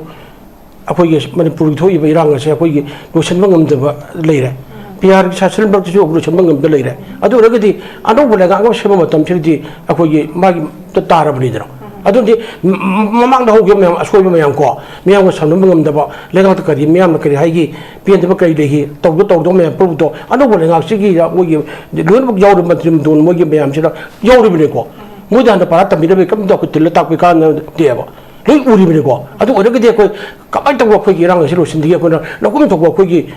도당도 아주 너무 되게 해보시라 칼르가 미야가 보머리 없고 당근도 내봐 미야를 이렇게 내가 하이비실 이름이고 미야를 되게 내가 내는 뭐이고 아주나 내가 갖고 봤던데 미야 여고덤이 하 지금 받고 싶어 뭐야 이렇게 놀라 그 여고덤이 또 내가 갖고 되고 미야 여고도 내가 기자로 있고 아주 뭐를 강로 와야지 aku sih memang thagak beri ko aduna adi lam chong mugda dana thori ba pun mon rega sajan haitab ji katra ba ayo haije ngan je koi orin chief minister koi ki kemchana koi ki isetera me am to una se ko wi ko ai je ado ai chatle de ma thola ge ba ai hai ba yam no ai no una ru kemchana nanga kari gno gasi phok de na gasi phok da nang ji ore MLA sing me pun pati pun ko ki ke me pun ba pujin nang da na na lai vi kari gno nang gasi an ko thag da ni ai hai ba ari gasi phok da no gonda nang sarkar bam de ko no manga ka tham ga na thado ga awat pa hap da tham bi na na kari gno hai as ma lai na kan na Delhi lai ngang na ko to lai je kha hai sinu kha kham ni no ko tham bo ni ga to e ko ai hai ko ai da to hai gnu ai da adu hai gnu nang ho jik chim se ore sen dang chingdara ba dum mi adum lai ani nang su me ki mayam de ba pun bok ki nang ki natung li ile ba mayam pun bok se wa de ba ko pham akoi tare to adu mundam ba ki mong de pam ba ki jum ko ngau ko lai ko adu pun ba da kwai ri ma ru ji le ba ngai ho de sa ai ba mayam pun bok se ba che nu chen ngam ba du thawra ko bu ne ba su bra ai hai ji je adu ni ba du to bi wona ai da mong da ai hai ba ne ai hai je ke na sa ko ki ro he ne jam hai bi ki ne pun da tham bi ya be tham bi rai yo hujik GSC ore ba ma ge mama papa ani do na macha kai nei bi macha langi bane adu ki matam ma de isa hat puching do ai ni obserak bi biu sarkar lai sachal le khagin biu hai u puche de ne ba adu na mama ma cho pa ni na demand to do mama do nurse ni sana ba phama ma happy lage ha adu ki ko gi mai ba pa do ada BSF ki habedar ubine do ubine shi adu happy lage hai de na hai bu sa pu do to guno udah mana semua apa itu tahu nu, happy mana, happy betul apa? Aduh nak pergi berakhir tahu raga hana, jisi dah pasal pilih kanda, tahu apa kalau raga lu ni gini hai ba. Justice amba pergi anjing betul tahu betul. Aduh tu, laku tahu orang tu macam cakap cara kati, memang nak kali nu aku nak kanduri sih. Masih aku nu uri betul di. How you want memang dah jisi yang nere tahu tu tahu apa yang nere raga tahu macam lagi di justice kali lagi tu ke ba. Lepas tu betul betul sampai lepas ni. High court ada gini gini Supreme court lagi ba, lebang ni ba, lu gini bakal lebang kau tu ni ba, aduh sih kalau tu nampak na, aku je sakti pari ni aduh je, thapu happy raya ni, mama ni nurse orang pergi agni, high betul tu topik kan orang bayar itu, high nam dari tu tu orang bayar, aduh gubernur kau semua berkali high, ayo nak tahu tu thapu saya, hujung hendak dia kau je suspension of susah dari ba, operation dari ba, si susah dari ba, jadi kau je koki gila hudu pusing mau gila itu mayam do, betul koki disintet kiam nata ba wang menalana sarko mayam do, adu mayam do kadu oga hendak si betul thaj lagi, lu tak kaya kadu lu seleni, bahaya ni, ade ngaku tu mak kedua lagi bahaya di, ngaku tu kedua lagi bahaya di, mak kedua lagi bahaya, mau ni kaki ni mau tahu ni ba, mau ni nata ba, dia isu ba, ai kiam so lalu ko, mau ni lagi nata kari ke kun ngaku thokin do ba. Kali kun gak betul sih noba ini, kali kita ada ramai tu betul sih noba. Manipur polis sama cuma India seperti force na, hati kita juga betul sih mereka kun gak pun masih kena hengi apa. Mana kun gak pun mana mereka gak pilih tapi kun gak pun jangan kulai lak tu nak kota tahu kan aku ini, lepas gak pergi sih mereka terus, ada pun pasal suya bro. MLA menteri mereka masuk suya bro, jumpa itu apa mau masuk jauh bro pasal suka bukannya berapa. Kun gak apa kaya no, ramai tengok kaya no. Lagi terima banyak pun waktu. Aduh, boleh lagi dah orang ngapi dah barat lagi nak pergi Manipur dengan ngapi dah ini pakai biar orang yang kun ngapi thoki benda apa. Aduh, aku kun ngapi orang macam guli yang musi ni. Barat kisah kita ni kai kun ni, barat ini kai kun ni. Ni ada pari bukulai laki banyak pun waktu. Aku dah pirak kita ni pun hai betul. Bahasa barat tu orang dah. Pada nama apa pun tu mana, udah piri apa kau jadi ni. Cingdagi orang bayi laki banyak tu, kau pun aku ini musi ni lagi apa. Kiri yang apa sih. ชี้อยู่วุ่นเลยจะไปที่กินอะไรไปจังกูถ้วยวะคุณเราถ้วยไปคุณมึงสิ่งเช่อะตัวกันได้มองตัวคุยมองตัวเราจะได้ปะอะตัวคุยใช้เบี้ยมาสุดมาหังดีกับตัวคุยจะตีอย่างไม่ยังอยู่ว่าคุยหัวคุยละอะตัวคุยจะชิสปามีกว่าอะตัวตัวนี้เราต้องเราอีกครั้งเราตัวเราเป็นงักกี่มองตัวคุณเราตัวเนี่ยปะอะตัวนี้ยังกี่หัวทุกจักรไปพูดบอกตัวอะตัวที่มูนังใช้คุยกับอิตาเจนให้เลยก็ใช้ได้คุยกับผมที่ตัวไม่ยอมตัวอะตัวที่มูจะสักการที่สักเลยในบ้านจุดกสุรุสับเลยบ้างเนี่ยกันมูชตัวที่ตรงตัวฮะมูตรงที่ปะตัวไม่ยอมกันฟุ้งตัวเราคนเราไม่ทำแต่ชั่วโมงไม่ยอมจะเทียร์กับกับชุลีมัวโบกับชุลีแลบลองกับชุลีนะไม่ยอมช่วยเลยปะอะตัวที่ไม่อะตัวที่มูจะมาปาร์กิมากิไม่ใช่ปัจจัยฮัตปรมเดจะทำไปยังไงปะอะตัวตัวคุณรู้ตีอะไอ้เราเป็นหำบลาเป็นตัวว่ามันคุณมูจะคิดว่าไม่ยอมพูดบอกตัวไม่ยอมพูดบอกชุมเป็นบางอย่างมันทำตัวนี้อะคุณเนี่ยเซ็ต property มันจะเข้ามาได้ฮะเนี่ยเซ็ต property จะที่กินแล้วนี่ไอ้เนี่ยชาวเรือก็คุยบัสไม่ทัดดูสิสิ่งทัดดูสิทุกอย่างจะให้ปะตัววิจารณ์ไม่ได้ก่ออะตัวเดียวคนอะตัวเดียวไม่ยอมหิวหัวหายไปที่บ้านจะไม่ยอมรีก่อข้าที่ยอมกันนี่อะคุยยอมไม่ได้ที่นั่นอันนี้เขาตัวนี้ตัววิจารณ์ไม่ก่อไอ้เนี่ยแล้วอะพิ้งตัวนี้ก็ที่เขาเลยไปหิวดูจุ่มไปหิวดูคงจะโดนเต็มบุกที่กูจะจังหินจะได้ไม่ดีจุ่มเนี่ยจังหินเนี่ยเขาเรียกอะตัวลานจังหินเนี่ยว่าจาวกี่มักจะเบลชิบจาวตรงนั้นอะตัวปวดเนี่ยจะคุยหิวจังหินแบบมักจะเนี่ยเชี่ยมาถ่ายที่เราขนาดข้างมึงนี่อะคุยเนี่ยที่ยี่ยาวกี่มักจะเบลชิบจาวตรงมึงถ่ายที่เราไม่ดีลานหุ่นนะบ้าชิบพิลบาตรงนั้นที่อะตัวนี้ไอ้ไหนเนี่ยคงจังหินแบบพูดมาเนี่ยหาหน้าคุยกันกันคุยพอวันขัดตุกไปกี่จังมีเกมยิ้มเลยยังไม่ก่อไอ้ตัวผมจะจำมันตรงไหนเต้ถ้วยไปอีกร้านก็เช่นนักวิจารณ์ตัวเองให้ไปตาระก็ดีไอ้คุยไม่เอามีพูดอะไรไปแล้วกันคุยเฉยเฉยอันเป็นตัวเนี่ยผู้ชมเดินไปแต่อันวันเลยนะช่วยต้องนักคนในร้านทุกตัวมีหัตถ์นักคนต้องเลยไปตาระก็ดีช่วยรู้เช่นรวยบ่อันตัวที่อินเทอร์กับเนี่ยนักคุยปามงนี่ยังไม่จบปามเป็นหายเลยไปตัวไอ้คุยจะมันปุริโยกีไม่ชัวร์ที่วันเดียวไม่ตีไอ้คุยแม่พูดว่าเช่ด้วยนะมุดตัดปะ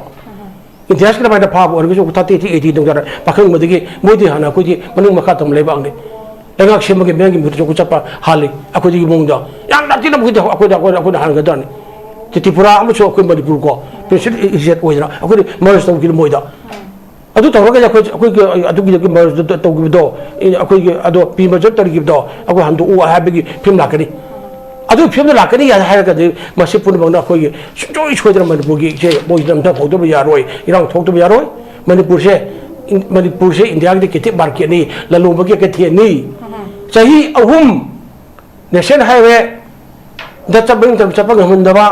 พี่อะไรเงี้ยก็คุยกันดูกี้กันดูนะปะพอจนอะไรบ้าฮะเรียกจนทำเอาทำจากนั้นอินเดียก็เป็นอะไรก็เกี่ยอินเดียก็ฟังดูเลยบ้าอันเดียเช่นให้เว้ช่วยช่วยตัวเบียวรออินเดียกี้โอ้ยบุบนะคุยดูยิงมีจริงๆว่าใช่การที่ตาให้เป็นเงินนะคุยมาดูสิไม่ใช่โอ้ยพยายามโอ้ยบ้าอะไรกี้เป็นมาตรีมันโดนแบบพูดมาให้มันมาคุยลักกี้เป็นบ้าอันเดียคุยมีเลยน้ำเดือบอันนั้นคุยมีเลยคุยเลยน้ำเดือบอันนั้นคุยจะเป็นชั่วก็สิ่งที่พอจริงก็ทุกอย่างคุยมีอะไรมาแต่คุยนะตัวตาละกันก็ชาตินี้อยู่เนี่ยมันหายไปยาเป็นมีไอ้คนหายไปยาเป็นมีมูคุณจะแค่เราตอนเราบ้านที่ยังคิดหาได้ยังไงหายไปมันกี่ทำไมต้องมึงชาตินี้เนี่ยบ่ชิดต้องคุณว่าคนหายไปดีใช่แต่ไม่ยังกี่คนเราที่สุริคนเราเนี่ยข้างพี่ละกันก็ดีกันเนาะอิมาสับอิมาไม่ยังไม่กี่คนไม่กี่ไม่ต้องไปไม่ได้ไปไม่บุมุทุนึงบราบ่อันนี้มันรู้ดีคุยอุตส่าห์เป็นชิมิสเตอร์กี่กันรู้จู่ยาวโอเนี่ยพี่มาคุยฮะไม่รู้นี่พี่มันที่มันโดนไม่ยังมาสักยาวโอมาก่อไอ้ช่วยไปที่ใช้มุ่งได้นะเขารู้กี่มันชุมทุกข์ตั้งเนี่ยบ่อันนั้นที่ยังหวังจึงจะทาแล้วกันว่าคุยกันกันที่กันรู้กี่ดูมีเขากี่คนดูหวังเข้มเกินที่สิ่งไม่มาจากประตูทุกข์โทยาวไม่มาจากประตูที่สิ่งเงี้ยเนี่ยทุกอินุยอันนั้นคือชีวิตคุยยาวไปเลยคนละไปเลยนะให้ตัวบีให้ก่ออันนี้มุ่งชงยาวไปเลยไปให้สิมุ่งชงยาวไปเลยบ่อันนี้แต่ละวันตัวไอ้นั่นเลยวิตาระก็มีอะไรมุ่งคุณตัวกันมุ่งโชคดีคนจะคนไก่เนี่ยต้องตาระก็ดียาวเลยบ่อันนี้เราจะตัวไปสิ่งนี้มีอะไรกี่หกเช่นะคุยกี่รู้เห็นได้กี่ตัวช่วยเราคุยเฮลกันได้บ่น้องมันต้องคุยเฮลกันได้บ่อันนี้มาเชื่อกันกุ๊กปะไตไปเดี๋ยวคุยกี่อาชุมมาตัวบ่มีอะไรทำมุ่งมาสักครั้งนะอาชุมมาตัววันนี้ให้เราอุณหภูมิจิตวิญญาณอุณหภูมิมันต้องนึกกี่ว่าต้องเราไปแม่ผู้ช่วยให้ยังไอ้ช่วยกันไอ้ลาเลยไอ้ตรงนี้ถูกไอ้ทำตัวกันนี่ให้ไปเชื่อไม่ทำเชื่อเลี้ยงบ้านกี่ตัวไอ้เลยเจรี่ช่วยกันให้กันตัวเรื่องอะไรกันดีกว่าแล้วที่ผมไม่ทิ้งคนคนตัวกันดีกว่างั้นเราว่าไปให้งานไปอะไรบ่คุณจะพูดมันปูกี่เด็กที่ว่าชามกี่อิเล็กชันอะไรกี่วอชเป็นอิเล็กชันหรือก็ทัศน์ละกันนี่ลงนี่อะดูที่อิเล็กชันรู้จักว่าคุณชิดาร์เนี่ย laan thui bele bak sini hana arbi hana sega hada thani gadam ni ne adu ki gadam ni adu election loi kai tari ne adu jo bari pudi sho ko election ni ke jo shin de yaw heri se ku ti ko ki le me pur bak se laan thui bele bak chu ki kwani ko alok thui ro ba laan thui le bak chu de se ku ti ba pu chana ga gadam ni miang kun chul tu ga pi gadam ni chi to gudam ne ko aduna ai no jo ko do piem dira ai no honorable ko ke no gi chief minister akoi gi hajen budi asik ba chief minister ni ai se lebak miyam ki semester ni pajai le bagi bafari ni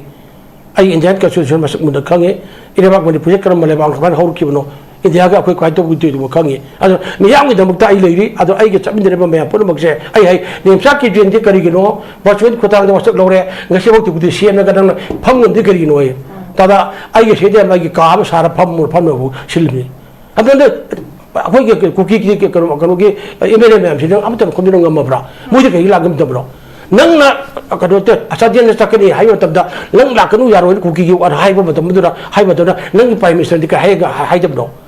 ha tegro ba chief minister da mi ge to asadian sakani hai ba dura mu ku ki outfit me pun bok dura nang la kanu khot hai ba chak yaro hai dura mu pa ga ni ta khai ni na prime minister da ne de bu hai ba bra ba hai gi da de bu do adu na ta bo na ko si yani adu ga tak chemadi akoi bisam miyam akoi mayam pun bok cho kitang je ko jo kan kan mo oi rai ado sagi ane iho ho butar ke chu achom iho komisyon si ado ju ade ko ba mak tu bi jok pe ko ado khoi democratic da ko changchen ga da bani ado iho si ju la an unna ba ko gi yaw gi mak ta black ship amu bu yaw yaw do inje ga thuai na bi ko yo ni hai bi ko na ngi ba ado se ko di force so ga how to move control ko ka to ga ki hai bi to bi yo ado tra ita caption ne ur de ki pura social media gi jungni chatra ki jungni kanana ka do have to here the jar khangol me ko ado ai na muka aroi basira habedi haijabedi honorable chief minister kanada haiduno no wonder haira kanado akor min ubalai ne lojeri bidi chief minister haijine ko ado nang lai lai nang mang da nang bi sihan ngedro mi kapter hadin ngedro nang chalu ga nang ga thok thok ga nang maram digi ga to hai hai ngedro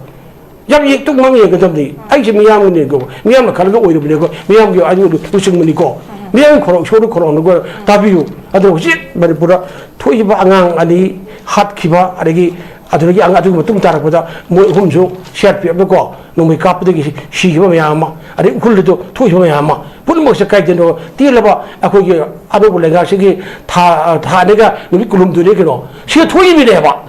chi ku do de na miyam khal le ba do ado 내가 사전에 해를 그지 시토 뭐 들어봐 파잖아 공부 오빠가 살라게 띵행 가지고 주주 더더워이 파잖아 유로에 봐 공부 못하면 자막 막 잘라게 돼 유로 것도 이 도그래 봐 아니 파잖아 엄청도 그거 비워 봐 거기 미노 라인에 봐 라스르게 너무 무디어도 내가 이라 보니 미팅에 되더니 하 타간 제들이니 뭔가 봐서니 아코기 오늘은 캠찬제 하라고 라스르게 봐 아들 다 아니가 누밋 그룹들이 무기 먹시다 아동 그래가 사전 빨리 버득이 오히려 비엠시리 가만히 오히려 노동쟁 비우고 가만히 좀 시리는 거 다득이 안 가니 mamma 가만히 쉬는 가만히 좀 주제를 가다 도 값을 내노 하시 아무도 큰 비우 보셔 이 정리 좀 돌려 그 진공을 이기고 아우 그래 아들 얘기리고 술 얘기를 가 수로 가 가다면 현지가 아이도 실 얘기리고 ado onobe chip to kan biu padana mon na tumbi daga ne ei hiptar kan biu go o ai je leba miyam le bige lega le ko miyam jaw to lega ga te ko leba ga buda chingpa turen umong ngamung miyam sa u chep jaw bu ko adu gi ko te pa me ko te ga te pa me wai lai pe le ja adi adu gi ko ko le ja o ai je kwan to mu ai ji bo hai si au to kan biu bo a chen ba miyam lu chingba o ri pa tar ga di lu ching ma bi me ham ching pu dum ko lu ching bo yo na tung gi le ga na nung su yo o yo ga ya ro ye u tu tu ma ga dum mai pin mu do lu ching bi me ma na pu ba ching pu du ne ba si do do ne ba a lu kan bi yo aduna kidang ji tu ba sa go la ba kale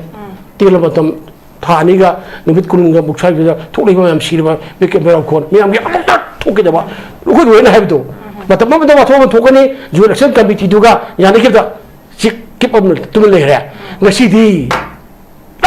hori mayam si Manipur mayam si pasal korang memang ini mereka pergi ke situ ni ke cian kan ini office tabuk cak ni mai cuma besar kata tong ni okay bang adu masih awak pun cuma kan biu ko amun nak kan biu kan amuk tang je lebak cikan biu lebak mayam ni nunggu sore nak kali pada kita ho tabuk na udah lu adu nak terjadi Iran ki matang Iran adi suba sabi na devastation jadi ter kontak ko do amuk chu ki lengan BJP lengan sina PB phim do le re be ai tham jage okay pabung akoi matam se katang lai binai minute ani ini gum tang aroi brown tang lak jage uza GITAJEN da lak jage uza hojik se yamna luri be se hai tare koina hojik lai ba ground reality de yeng matam da koi pabung na su yam phasan thambi khire hojik ki government ki side gi ano bulai ba government si su khoi tel ba su ten matam oi tara ga su khoi ki cabinet ki minister sing da MLA sing oina khoi hana de ge do ma khoi gi loina mak ngasai gi throughout the year sai tare kai tho ino habe se khoi gi hongdo hongjin gi wani from adu da khanga ga loina la ba po ni tekal to bada khoi gi adu yamna sung khang da ba yamna ano bo pot amoi thok da ba form du su lai re do na kai do ba tai habe se mun na khanda pi ba mathau tai government da akoi gi thabak sing si tawhaning ba sing si maru oina life and property si ngalak ta ba gi ngak pa ngamak ta ba gi chauba थाजरक तब प्रजा की पोतगे मकलाई fundamental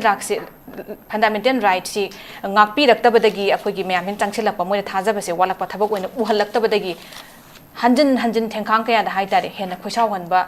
khoi gi mai chak se phagat han be pot amakak se lai aduna mang ta khre se myam am khang khre back in many years ago mamang dagi so khoi myam am sigum se na sati myam se lagi more or less hai tare myam uraga lai aduna mang ta khraga so bang sanu khoi shutdown marak da so khoi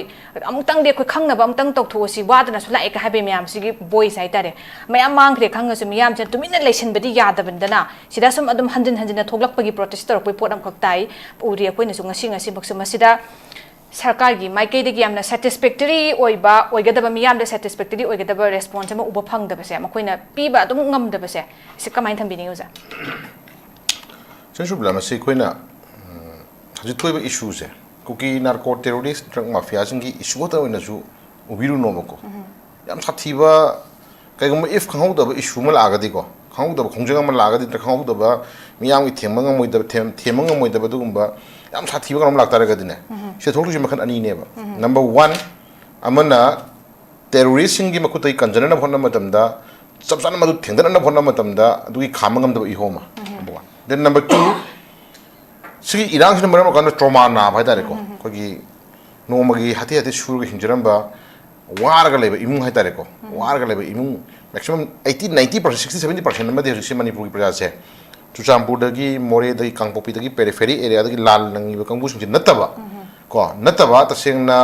से खुदमोइना मोरेदा खोगी भेन थौजरंबा driver चुचामपुर business थौजरंबा मियोय मोरे business थौजरंबा मियोय Dimapur business अदुगुम business थौजरंबा मयाम ममंग असि family पुरबा मयाम असि ने Shubham no मेतना सिंग oxide दन लेबा मी मयाम असि लेरे सिगी मयाम निंसे see you Khachi खांगिने बि खांगरिजे को अदना हौरकदो इहोसे पेन दबा मयाम अमगी फुंजलगाना तमो पोखायर को मगी चिंगने लाक्ति पोसि मसे अराय बथोक नतेबा याम लाइन खंबिरु नोबा को मसी अइना सुम खोइना सुम डाटा अमक सुम येंग मतमदा सुम येंग मतमदा मसी मणिपुर की पेंदबसे पैसा खरा थेमबसु यारोय सी याम साथीबि सुबो गनि को SURBALA देन मना याम हाइन तकन तखोरबा को याम मदुगा खोइ मैते हेब फ्रुपसे एखोइ पेनथोक ngamba को कथोक ngamba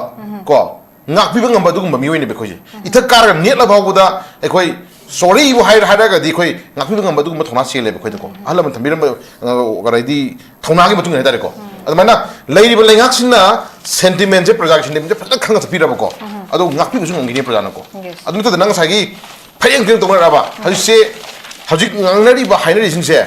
एखोय people की voice है जे sorry खोंजे ने हेनरि तमको अदो मियांग की थमोइदे पोटमा चिंबान थोना ngang आबैसे लिमिट क्रॉस थोना राबने से को कनाना होरकदगे कनाना ममांग थाबिगदगे कनाना लमजिंगदगे हा पोतने सिंग गायना म्याम गायना रिसिको अदुबु लमजिंगबा ममांग थाबा मिजे थोरक्त्रबावदा ngasi ना एतगी थेमंग मोइदो खिनमा खामंग मोइदो म्याम की प्रश्न लाकनेबको मतमदि खोइ वाने देनमना हजसे ina हंजनिंगसी अदुगी सिगी पार्सगे इरोइनरनि कोइ हजाजिनिंगसे अखोइ प्रजासना चिखिन अदो पोटंग लेरिबको हजसी गवर्नमेंट पीरिबा मागी स्टेटमेंट सी अखोइ within this month or next month or another next month ko अखोइ हजिक लेरिबा गवर्नमेंट सी कंटिन्यूइंग प्रोसेस मने बको नत्रा हाना लेरमिबा सही अनि खरेना पालमिबा अहुम अनि खरेना पालमिबा अहुम या पालमि पुसकसे अखोइ सेम बीजेपी ने नत्रा अदुगो मरक्ता पीआर मरक अमा थमकांदा अदुगी रिमेनिंग लेमोरिबा सही रोइरमदा सही मंगा अहुम फागदोगी सही अमगी पेरसे सिसु मोइ बीजेपी न पाजबनेबा ओनली थिंग लीडर दु तंग चेंज तोबने अइना साइ एरिया से तमो नाउ उसनिबा पोइन खो लेजरिसी ममांगी हाना फॉर्मर एक्स ओबिरम कोई तमो सीएम थोम बिरेन पालिंग मतमदा ꯂꯧꯈꯤ ꯋꯥꯔꯦꯞ ꯃꯌꯥꯝ ꯑꯩꯈꯣꯏ ꯎꯖꯈ꯭ꯔꯦ ꯁꯨꯗ ꯂꯩꯕ ꯑꯗꯨꯒꯨꯝꯕ ꯃꯤꯑꯣꯏꯁꯤꯡꯁꯤ ꯃꯁꯥꯒꯤ ꯀꯦꯝꯗꯒꯤ ꯍꯦꯟꯗꯣꯛꯄ ꯌꯥꯗꯕ ꯈꯨꯠꯂꯥꯏ ꯃꯁꯤꯡ ꯊꯤꯕ ꯖꯣꯏꯟ ꯏꯟꯀ꯭ꯋꯥꯏꯔꯤ ꯇꯧꯃꯤꯟꯅꯕ ꯒꯥꯏꯁꯦ ꯃꯌꯥꯝ ꯇꯧꯔꯛ ꯑꯣꯔꯊꯣꯛꯈ꯭ꯔꯦꯕꯀꯣ ꯑꯗꯨꯒꯤ ꯃꯌꯥꯝꯁꯤꯡꯗꯣ ꯍꯧꯖꯤꯛ ꯑꯃꯨꯛ ꯔꯤꯑꯦꯐꯥꯔꯝ ꯇꯧꯔꯕ꯭ꯔꯥ ꯇꯧꯗ꯭ꯔꯤꯕ꯭ꯔꯥ ꯑꯗꯨ ꯍꯧꯖꯤꯛ ꯏꯅꯧ ꯅꯧꯕ ꯂꯩꯉꯥꯛꯁꯤꯅ ꯑꯃꯨꯛ ꯀꯩꯗꯧꯔꯦ ꯑꯅꯧꯕ ꯂꯤꯗꯔꯁꯤꯡꯁꯤꯅ ꯑꯃꯨꯛ ꯊꯣꯛꯂꯛꯏꯕ ꯑꯣꯔꯗꯔꯁꯤꯡ ꯇꯥꯛꯄꯗꯤ ꯑꯩꯈꯣꯏ ꯊꯥ 3-4 ꯇꯝꯃꯨꯀꯣ ꯑꯗꯨ ꯁꯨꯗ ꯂꯩꯕ ꯀꯥꯡꯕꯨꯁꯤꯡꯁꯦ ꯑꯩꯈꯣꯏ ꯃꯁꯥ ꯃꯁꯥꯒꯤ ꯀꯦꯝꯗ ꯍꯟꯖꯤꯜꯂꯒ ꯂꯩꯌꯨ ꯀꯥꯏꯅ ꯍꯧꯖꯤꯛ ꯃꯣꯏ ꯋꯥꯔꯅꯤꯡ ꯇꯧꯔꯤꯑꯕꯀꯣ ꯗꯦꯠ ꯃꯤꯅꯤꯁ ꯇꯥꯛꯄꯗꯤ ꯍꯥꯟꯅꯒꯤ ꯑꯣꯔꯗꯔꯗꯨ ꯇꯝꯃꯣ ꯆꯠꯅꯗꯦ ꯍꯥꯏꯕ ꯆꯞ ꯃꯥꯟꯅꯔꯦꯕꯀꯣ ꯆꯈꯥꯏꯔꯦ ꯍꯥꯏꯕꯅꯦ ꯅꯠꯇ꯭ꯔꯥ ꯑꯗꯨ ꯇꯥꯔꯒꯗꯤ another 3-4 months ama moi 2-3 months ama laiba lengak sina moida singhal liyebako ko ekoi tawdorobani ko tamo ko asa sai kemna hanjal leino ko kaina koi warning ma tawiriyebako singhal bai dare ne koi makon changoro hai mata ko adi moina makon changre maraki tha anium zida koi micham khar chiduri ba tamo ko sienduri ko sisma koi siam section ngai ni ko se section ngai ni ma si duna si dringai da hadidi nomoina panami bona panami se masagi manai tare bako aduga den kaidobugi bona palhalino kaidobugi nomoina palhalino question hangna re bako jumra sumna thai po semaga nomoiga se koi matonda anga jumjum kibiraga masam mana thadaraga ga sai pos ga taro kapa me angduna achum tare ba tamu review je aduna aikoina section ngai oiri se government nga si adu makuki na ko terrorist je masa masa kemna leina bagi tamak announcement am tawre aduna maham chana leiro ko koi tawrani ko ga habaji moi warning sum tawri ko an ta ko di moina kemna changa makon chang dingai mamangda ko makon chang na bhonak matamda masa maren kha khelamba ko adogi mi usida khara bomang chelamba mi usida khara kapselamba mi usida khara pharamba mi usida khara gai id phunjalamba khara tawduri ko aduna manipur praja khuding maksi makhata na suon janingdre aduna ipai chai china khuding mak mina sing leirasi akoi naha khuding mak ko naha khuding mak thang baibra nung baibra chai baibra isang khok chana ko khona minasi adna ko bin nasing le kan ko isana isabu kamjana ko khona mata ne option le ta khona chak tamjage okay sir pabung lak jage pabung ai rohan da matem tang lam gi lak jage pabung rohan da la ning bes lo sila poina hojik se koi gi taseng har kan da ki ta jana su yam phasana thamgre hai tare kanu si laiba akogi anobu laiba government si bangi duration se koi yam aten matam oitaraga su akogi laiba akogi state toibe issue sing si da anobu bampu oidraba ngaktani haitare ana saida adum kai to boya ba se to boya ge na kan tadi if they are really willing and determined they can do so much thing mayam to boya possible laide duga hojik se mokogi lenga ki attitude ge horaga haitare mayam se hena khoirang ko sang no hanbagi mawong gi sum oirak ko se kari gi no haitare de akogi thong lawi ki incident si mak thoiba aduga nakan nakan da macet hawriba incident sing litan dagi hawraga kuina koi kano nongmai ka pudra matungda mathang hawrako mayam se 2023 gi incident ame terrorist act sing dugi manung chanba adugumba ama khakni haibase akogi government na kaukthobra kaukthoktraba khangibra khangdribra nataga khangsinadriba haibase so buhang ama hange madubak na maram oiraga akogi icham chamba angang ama akogi accident da siba kapsulakra siba nataba aduna mayam sigi demand je so kyam mayam gi protest dep se so kyam luri bini haibagi pose ma so khangpham thokra ba thamjage ada masigi pose da khangira aduga khangjinadrira khangjinadaba oiragana masigi kanu se assessment je kamai tawbono aduga khangagana karino masigi marak sida wangjing da chatkani na koi chatlaga ngasigi video gi kanu koi gi sanga ki base masi karamba akogi political outreach no haiba wahang si masu tholak tabdi ya de haitare I as a responsible citizen as well as a social activist tentang thamiro hai yam tentang na thamjage government ama haibse tasengna prajada kari response pirige aduga tholaiba situation du kari kamaina tackle tawrige haibaduna government aduga adugi leadership tugi asengba magun ama piba ngamgani hojik pira iba response di tasengna haida masidi section khara khaktana nungai tabana tre kanam tan nungai tre handak pira iba response mong adagi tawre iba tackle mong sidi kanam nungai tre kaino no su paung no su yam mek sena ngasai thambi gare leiba government ji su as far as public ki opinion domain gi matung ina di it's just a puppet government gi type ta tum leibai type ta su yam chauna ma mi ma du su ure aduga thamgadaba ma gi khoi gi ministerial bird adagi adu su amata pidre ko aduga leiba mong se dum yana na ba mong da dum pra phagi ta halaga thambagi type ta su adu maina ama ure ana aina lastly ai masigi kaino se khudong chawal laujaraga aina yengbiriba viewer myam da aina appeal tawjaning base adai kamnate Modi lakpada mincha lakpada mi sum chillaga leibagi attitude aduga hojik sina dum pawong khoi irang tauri haraga hayeng modi ga mincha lakpada traffic jam thokpagi potuna di akhoi da solution chungbu purak pangamoi so mihut khanma matamda akhoi फजन खनमिनसी हंदकी 2027 की election दा अखोय हजि खनरिबा नैनरिबा दई agitation तौन ख तोय ma'am चा तेम नते last ultimatum दा who represent us अखोयना Kannada vote पीगे अखोयना अखोयगी responsibility से Kannada Sinner थागरगे अदुगा अखोयगी मिहुत ओरिबसिना अखोयजे कमाइन तौरकांदा प्रजा म्याम दा पुखतलिगे नत्रगा सेंटर दा अखोयजे कमाइन उहल्लिगे हाय हायेंग दिल्ली दा आदा हायर मतमदा असरसिदी प्रजाना हनगेबदा आई सोयनि युम चांगन दो मानदे अदुना आई सिगी वारेप सिम लौद्रगदी आई हनबदा क्या नुंगाई दो मानदे हाइबा मी सि ओइना अखोय मथंगददी थागत मिनसी हाइबा सिगी इलेक्टोरल की पॉलिटिक्स से मसी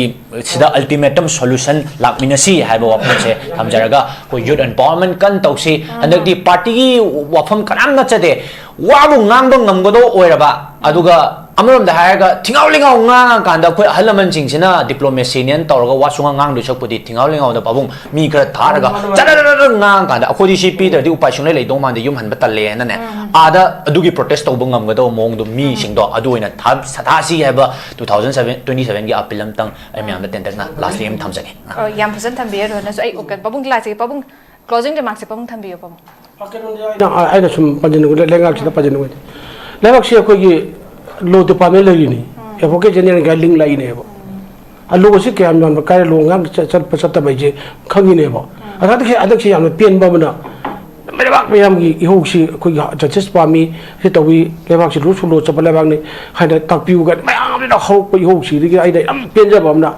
A Kogi, Manipur High Court Bar Association, Manipur Bar Association. Marati kun ke ain sekali no kada mana khanga ba khata hu me ra du ka jakka chu ka ngam me pon ba kin chu moi ne mi chera kot ma ma thola ka wakat bi pam me ba a sai ka ai shi ai i mu se ma ma ta thar i ba chi yin bi lo te pa me lai ni Manipur se adi khai ko adi ke boke change ne ga lai le linge ne bo se ad ai ya da thapam to ya ti ba ad ai kan thu ga ni no ka tu khang ya do side yin wa cha chis pa me to la ko ge high court ki bar association ge ma ari ge e bar ni e boke me am pa re pham ga mo na hai ni ba hi me yin ba ma se kana no o na ba chim se ta bi ba te ngi ta bi ba ai ni khang ba ya pu no ba ai na kai to wi ai ni chum cha pi se ai ni ngak chen na ba le bi me ai ni pa ngak chen le ga chum do phagan bi ai ba to ra ba le ba si Asi lengang la sibo ko ora kuna lai kham to bi no ba adu ni ai adu ko da haji to ko ko ro hen jam phajan hai bi aku shi ke le ba rum se hadak ke ku gp da lupa sing tra ka pi hera kana ngau chil di han li sing ma ka ro ma ka do lupa chaw ka pi ga bo thadar bi da ki je bihar se to gi ga na ai ji ko ani gp da lupa sing tra ka pa ne ga aku shi ke le ba aku ja lu je ba Isagi asing mut kanan oi gate ke to khang ga to chi isagi asing mut to adu khalaga ko ji lega sasan to ro dei bo ta ga ji ngasi ko nang ba wa ba mari wak mani pum si dri ba leba ga ko de miam jaw dri ba miam bo ko chu tan khang na ngasi kang kong che leba ko ri je oi ro moi ba mui ba ma tro ko no wa ru be ko no se lo be ke oi ro me na ri se sa ha du khang ga ba emele he de ki mo ta khang ga ba adu ki hai ba jaduna ma ba to la ke ba ko ro hen na pan bi ro cha ran pan bi ro am ba je me pu ro ko ni ka to si ko aku ni ka to aku ka ran lak ni bi no aku ka ran wa li ko khang si ko da ba tang la ke be general election se ba se do ora ke ja ko na bi am ora a che ba mi to aku da khat la ka da ko da thak la ka da aku nu ngai ba afa lenga ai nu phena pasakang chat pa adu oi gari adu te ga koi no gi lekha ta ra ga punchi jamang le ni ne ba se ai ba am te chiba tham jo ke aduna honorable chief minister nei ne je ba na jerba ma pun bok se la ga ko puni ai ni khang mi mi adu ge la ga ko puni na hai jeri mi ko ta bi yu aduna ang tak di la ba ki rang se achum na akoi bai pa ga ne ang do lo se han si adu honorable chief minister no ma bai no ma mang de ne asum kang gong sa je met be pun na sum thon bai bi ko am sum de adu miang hori bi hong se ka ma ho ki no ai han ga do man de han na ba ne achum na thab ko to wi da ba ho ne bi ai tham jagi tamo ha ko yam ten tham ke koi ron ha ba du ga tamo ju se koi ki haji kabi be me jing ji nu si da bi na te ko mo je sahi tam ani ra kara ba ahum ra kara ba manga ra kara ta ka yam na re ba ko moina bayam da request ori se koi ai mamang tam da tam ahum ra kara ko se to mom da thok le hore am da mu sibi ko hai na moi approach ori ne ba ko na adu da chung pang da kum si tam manga ra ka ba to ngam ta ba tam ani ra ka ba to ngam to ngam ro no new fresh one jo khana se photo da thamjaki tong photo shoot kaya kanu de ai na fuji ai na abu panding da pata ga jo apu ge mato gram ro bot ka ne mato ko bot ke kala ko college gumba ling tar ga di ade se da ga ha de fuji ko ri bamba yang jira mo ga principal ge ko ga lecturer ge orga taw ga di bot sai ka ni sai taw ni ga ko ya tak bi gi de ba Okay, thank you so much. Yam fazan thabire papong na jo hujik se after all akoi gi lairiba hujik lairiba impending issue sigi kano sing ki so fazana highlight to bire comprehensively hai dare ngasi ge koi gi respected panelists ahum na duga loisilak padadi akoi na maru oiri se sarkar gi daite se adumak chaw bandana democratic form of government ne koi hujik lai se prajana koi gi hak si sin na doine du very unfortunately yam toina hai dare koi election ki matam se rok matam da kari gumba influence khara na materialistic oi pot khara na jaga kari gumba some reason अखोई जे हेगे voter सिंग से अखोई जे influence तौर का चटपा चुमरा नत्रगा अखोई right से कनादा अदो मतिंग थोक leader दो खनगदगे हाइबे से हेगे कंगाउ नबगी अमका अखोई चटपे पोट अमक लेबसेना मदुगी महिदना लिसांग सेना अखोइना ngasi protest तौदना खोतना मैम अमा सिदगी हेनसु कोई लाकदोरिबने अखोइना मयोंग अदुनि हाइबे से मखोइ निसिंग बदा का ताई अदुगा अखोइगी असिगे अखोइगी ऑनरेबल चीफ मिनिस्टर की वांगजिंग की खोंगचत असि अखोइ मणिपुर की कन्ना तौरिबा मणिपुर की शटडाउन सिगी मनुंगदा यामना ओवरलैप ओइबा विजिट अमख ओइबना ngasi मैमना कोई हिटेड डिबेट हाई तारे मैम तौनरी मागी प्रायोरिटीज क्राइडलाइज तौन है वहांग मैम हंगनरी हुजिक हुजिक अदु चटपसे तौद्रसु याब कोन तौरसु याब पोन है वहांग सिम लैरी अदुना अखोगी हुजिक लैरिबा पॉलिटिकल गुड गवर्नेंस है बेसी मागी it's not just measured by just it's present आई गुड गवर्नेंस है मागी प्रेजेंस सु खक्तन मेजर तौगदब नते फॉर्म सिम थमजके लोइना अखोगी लैरिबा यामना अर्थ थोकपा एक्शन सिरबा मतम सेदा अदु फजन एड्रेस तौबा हुजिक हुजिक दर प्रजा सिंग दरकार लैबा लेबा गसी दरकार लैबा अमसुंग ऑन ग्राउंड लैबे टेंशन सिंग फजन एड्रेस तौरगा प्रजा की सेंटिमेंट दु खंगना अदुगा अखोगी लाकदोरिबा कॉन्सिक्वेंसेस सिंग की तुंगमांग गेंगा हाई तारे ngasi ngasi ma ki thoi overlap tawkiba praja mayam gi marakta koi class tawba mot manda मैम थोई सिगुम सिंग थोक्तनबा यामने अकाउंटेबल ओइबा ग्राउंड रियलिटी से अंडरस्टैंड तौबिबा दुगुम तंगाई फदबा लेबा की अखोगी मपी मपादुमक याम तंगाई फदे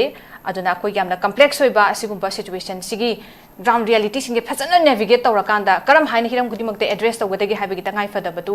हेंदोकना यौरा राइबा फम थमजगे so with this note ngasi ge koi dialogue ki program si matang asi tension jare अखोगी theorem सिबु सरुक याबिदुना मपुंग फान बिकिबा ngasi ki panelist ahumak pabung samjai rohan amasung oja gitajen mu thagat phongdokjai hayeng sulam dam si thoiba tongan tongan bai su singi matang da northeast window tv ki dialogue na khana daina janbi tanja du budun lakjage miyam sung soi soidan mit interview pumnong pom khana kurumjari Northeast Window meaning tabiriba mayam punamakpu taramna okjari hauzik mapalamgi thabaki pau pijari ahanbada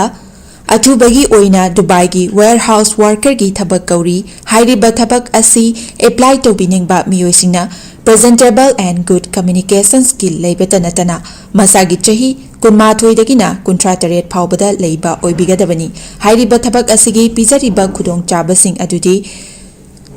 per day 12 hours duty hours oijagani per week ta 6 days duty oijagani 2 years work visa pijagani loinana accommodation and transportation pijabata natana medical and insurance su pijagani hairiba thabak asigi thagi oiba salary lising kuntare tagi haujagani ani subada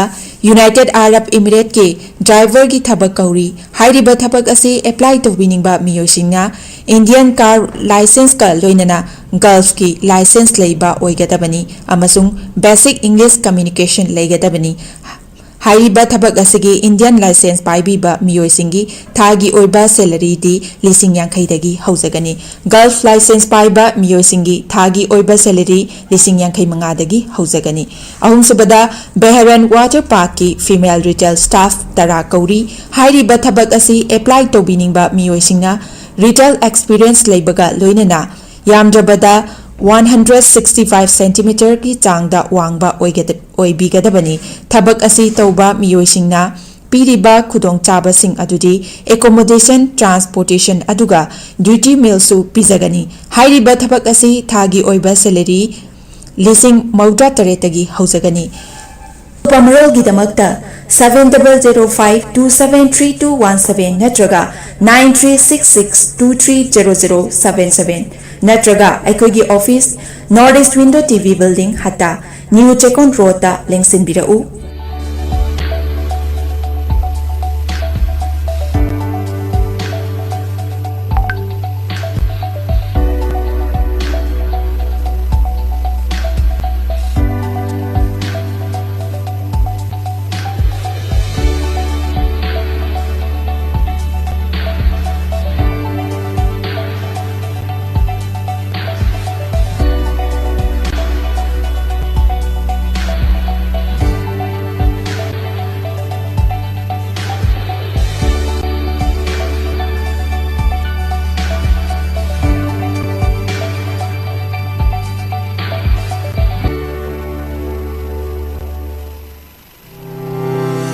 Step into a world of endless possibilities with 18 dynamic faculties and 180 plus courses. Unlock your potential with industrial-ready training and placements. SGT University, empowering tomorrow's leaders.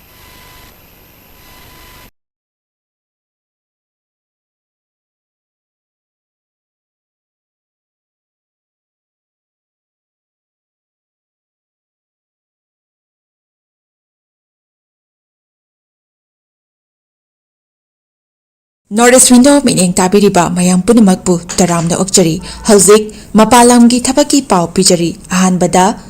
athubagi oina Dubai gi warehouse worker gi thabak kauri hairiba thabak asi apply to biningba miyoisingna presentable and good communication skill leibeta natana masagi chahi kunmathoi dagina kuntrataret phawbada leiba oibigadabani hairiba thabak asigi pijariba khudong chabasing adudi per day 12 hours duty hours oijagani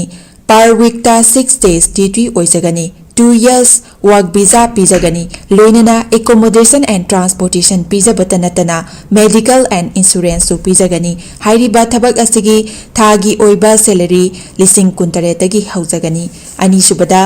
United Arab Emirates ke driver gi thabak kauri hairiba thabak asi apply to winning ba miyosingna Indian car license ka loinana Gulf ki license leiba oigadabani amasung basic English communication leigadabani hairiba thabak asigi Indian license paibiba miyoisingi thagi oiba salary di lising yankhai dagi haujagani Gulf license paiba miyoisingi thagi oiba salary lising yankhai manga dagi haujagani ahum subada Behran water park ki female retail staff tara kauri hairiba thabak asi apply to biningba miyoisingna retail experience leibaga loinana yamdrabada 165 cm ki changda wangba oibigadabani thabak asi tauba miyoisingna piriba khudong chabasing adudi accommodation transportation aduga duty meal su pizagani hairiba thabak asi thagi oiba salary lising mauda taretagi haujagani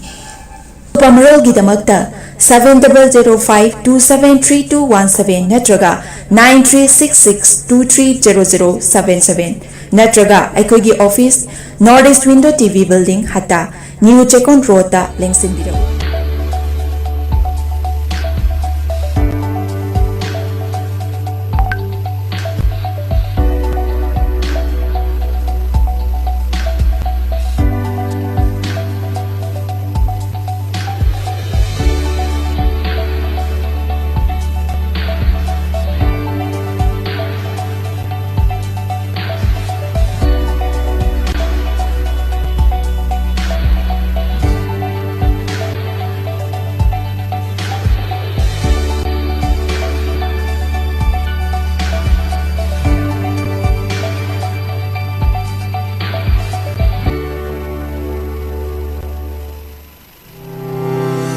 Step into a world of endless possibilities with 18 dynamic faculties and 180 plus courses. Unlock your potential with industrial-ready training and placements. SGT University, empowering tomorrow's leaders.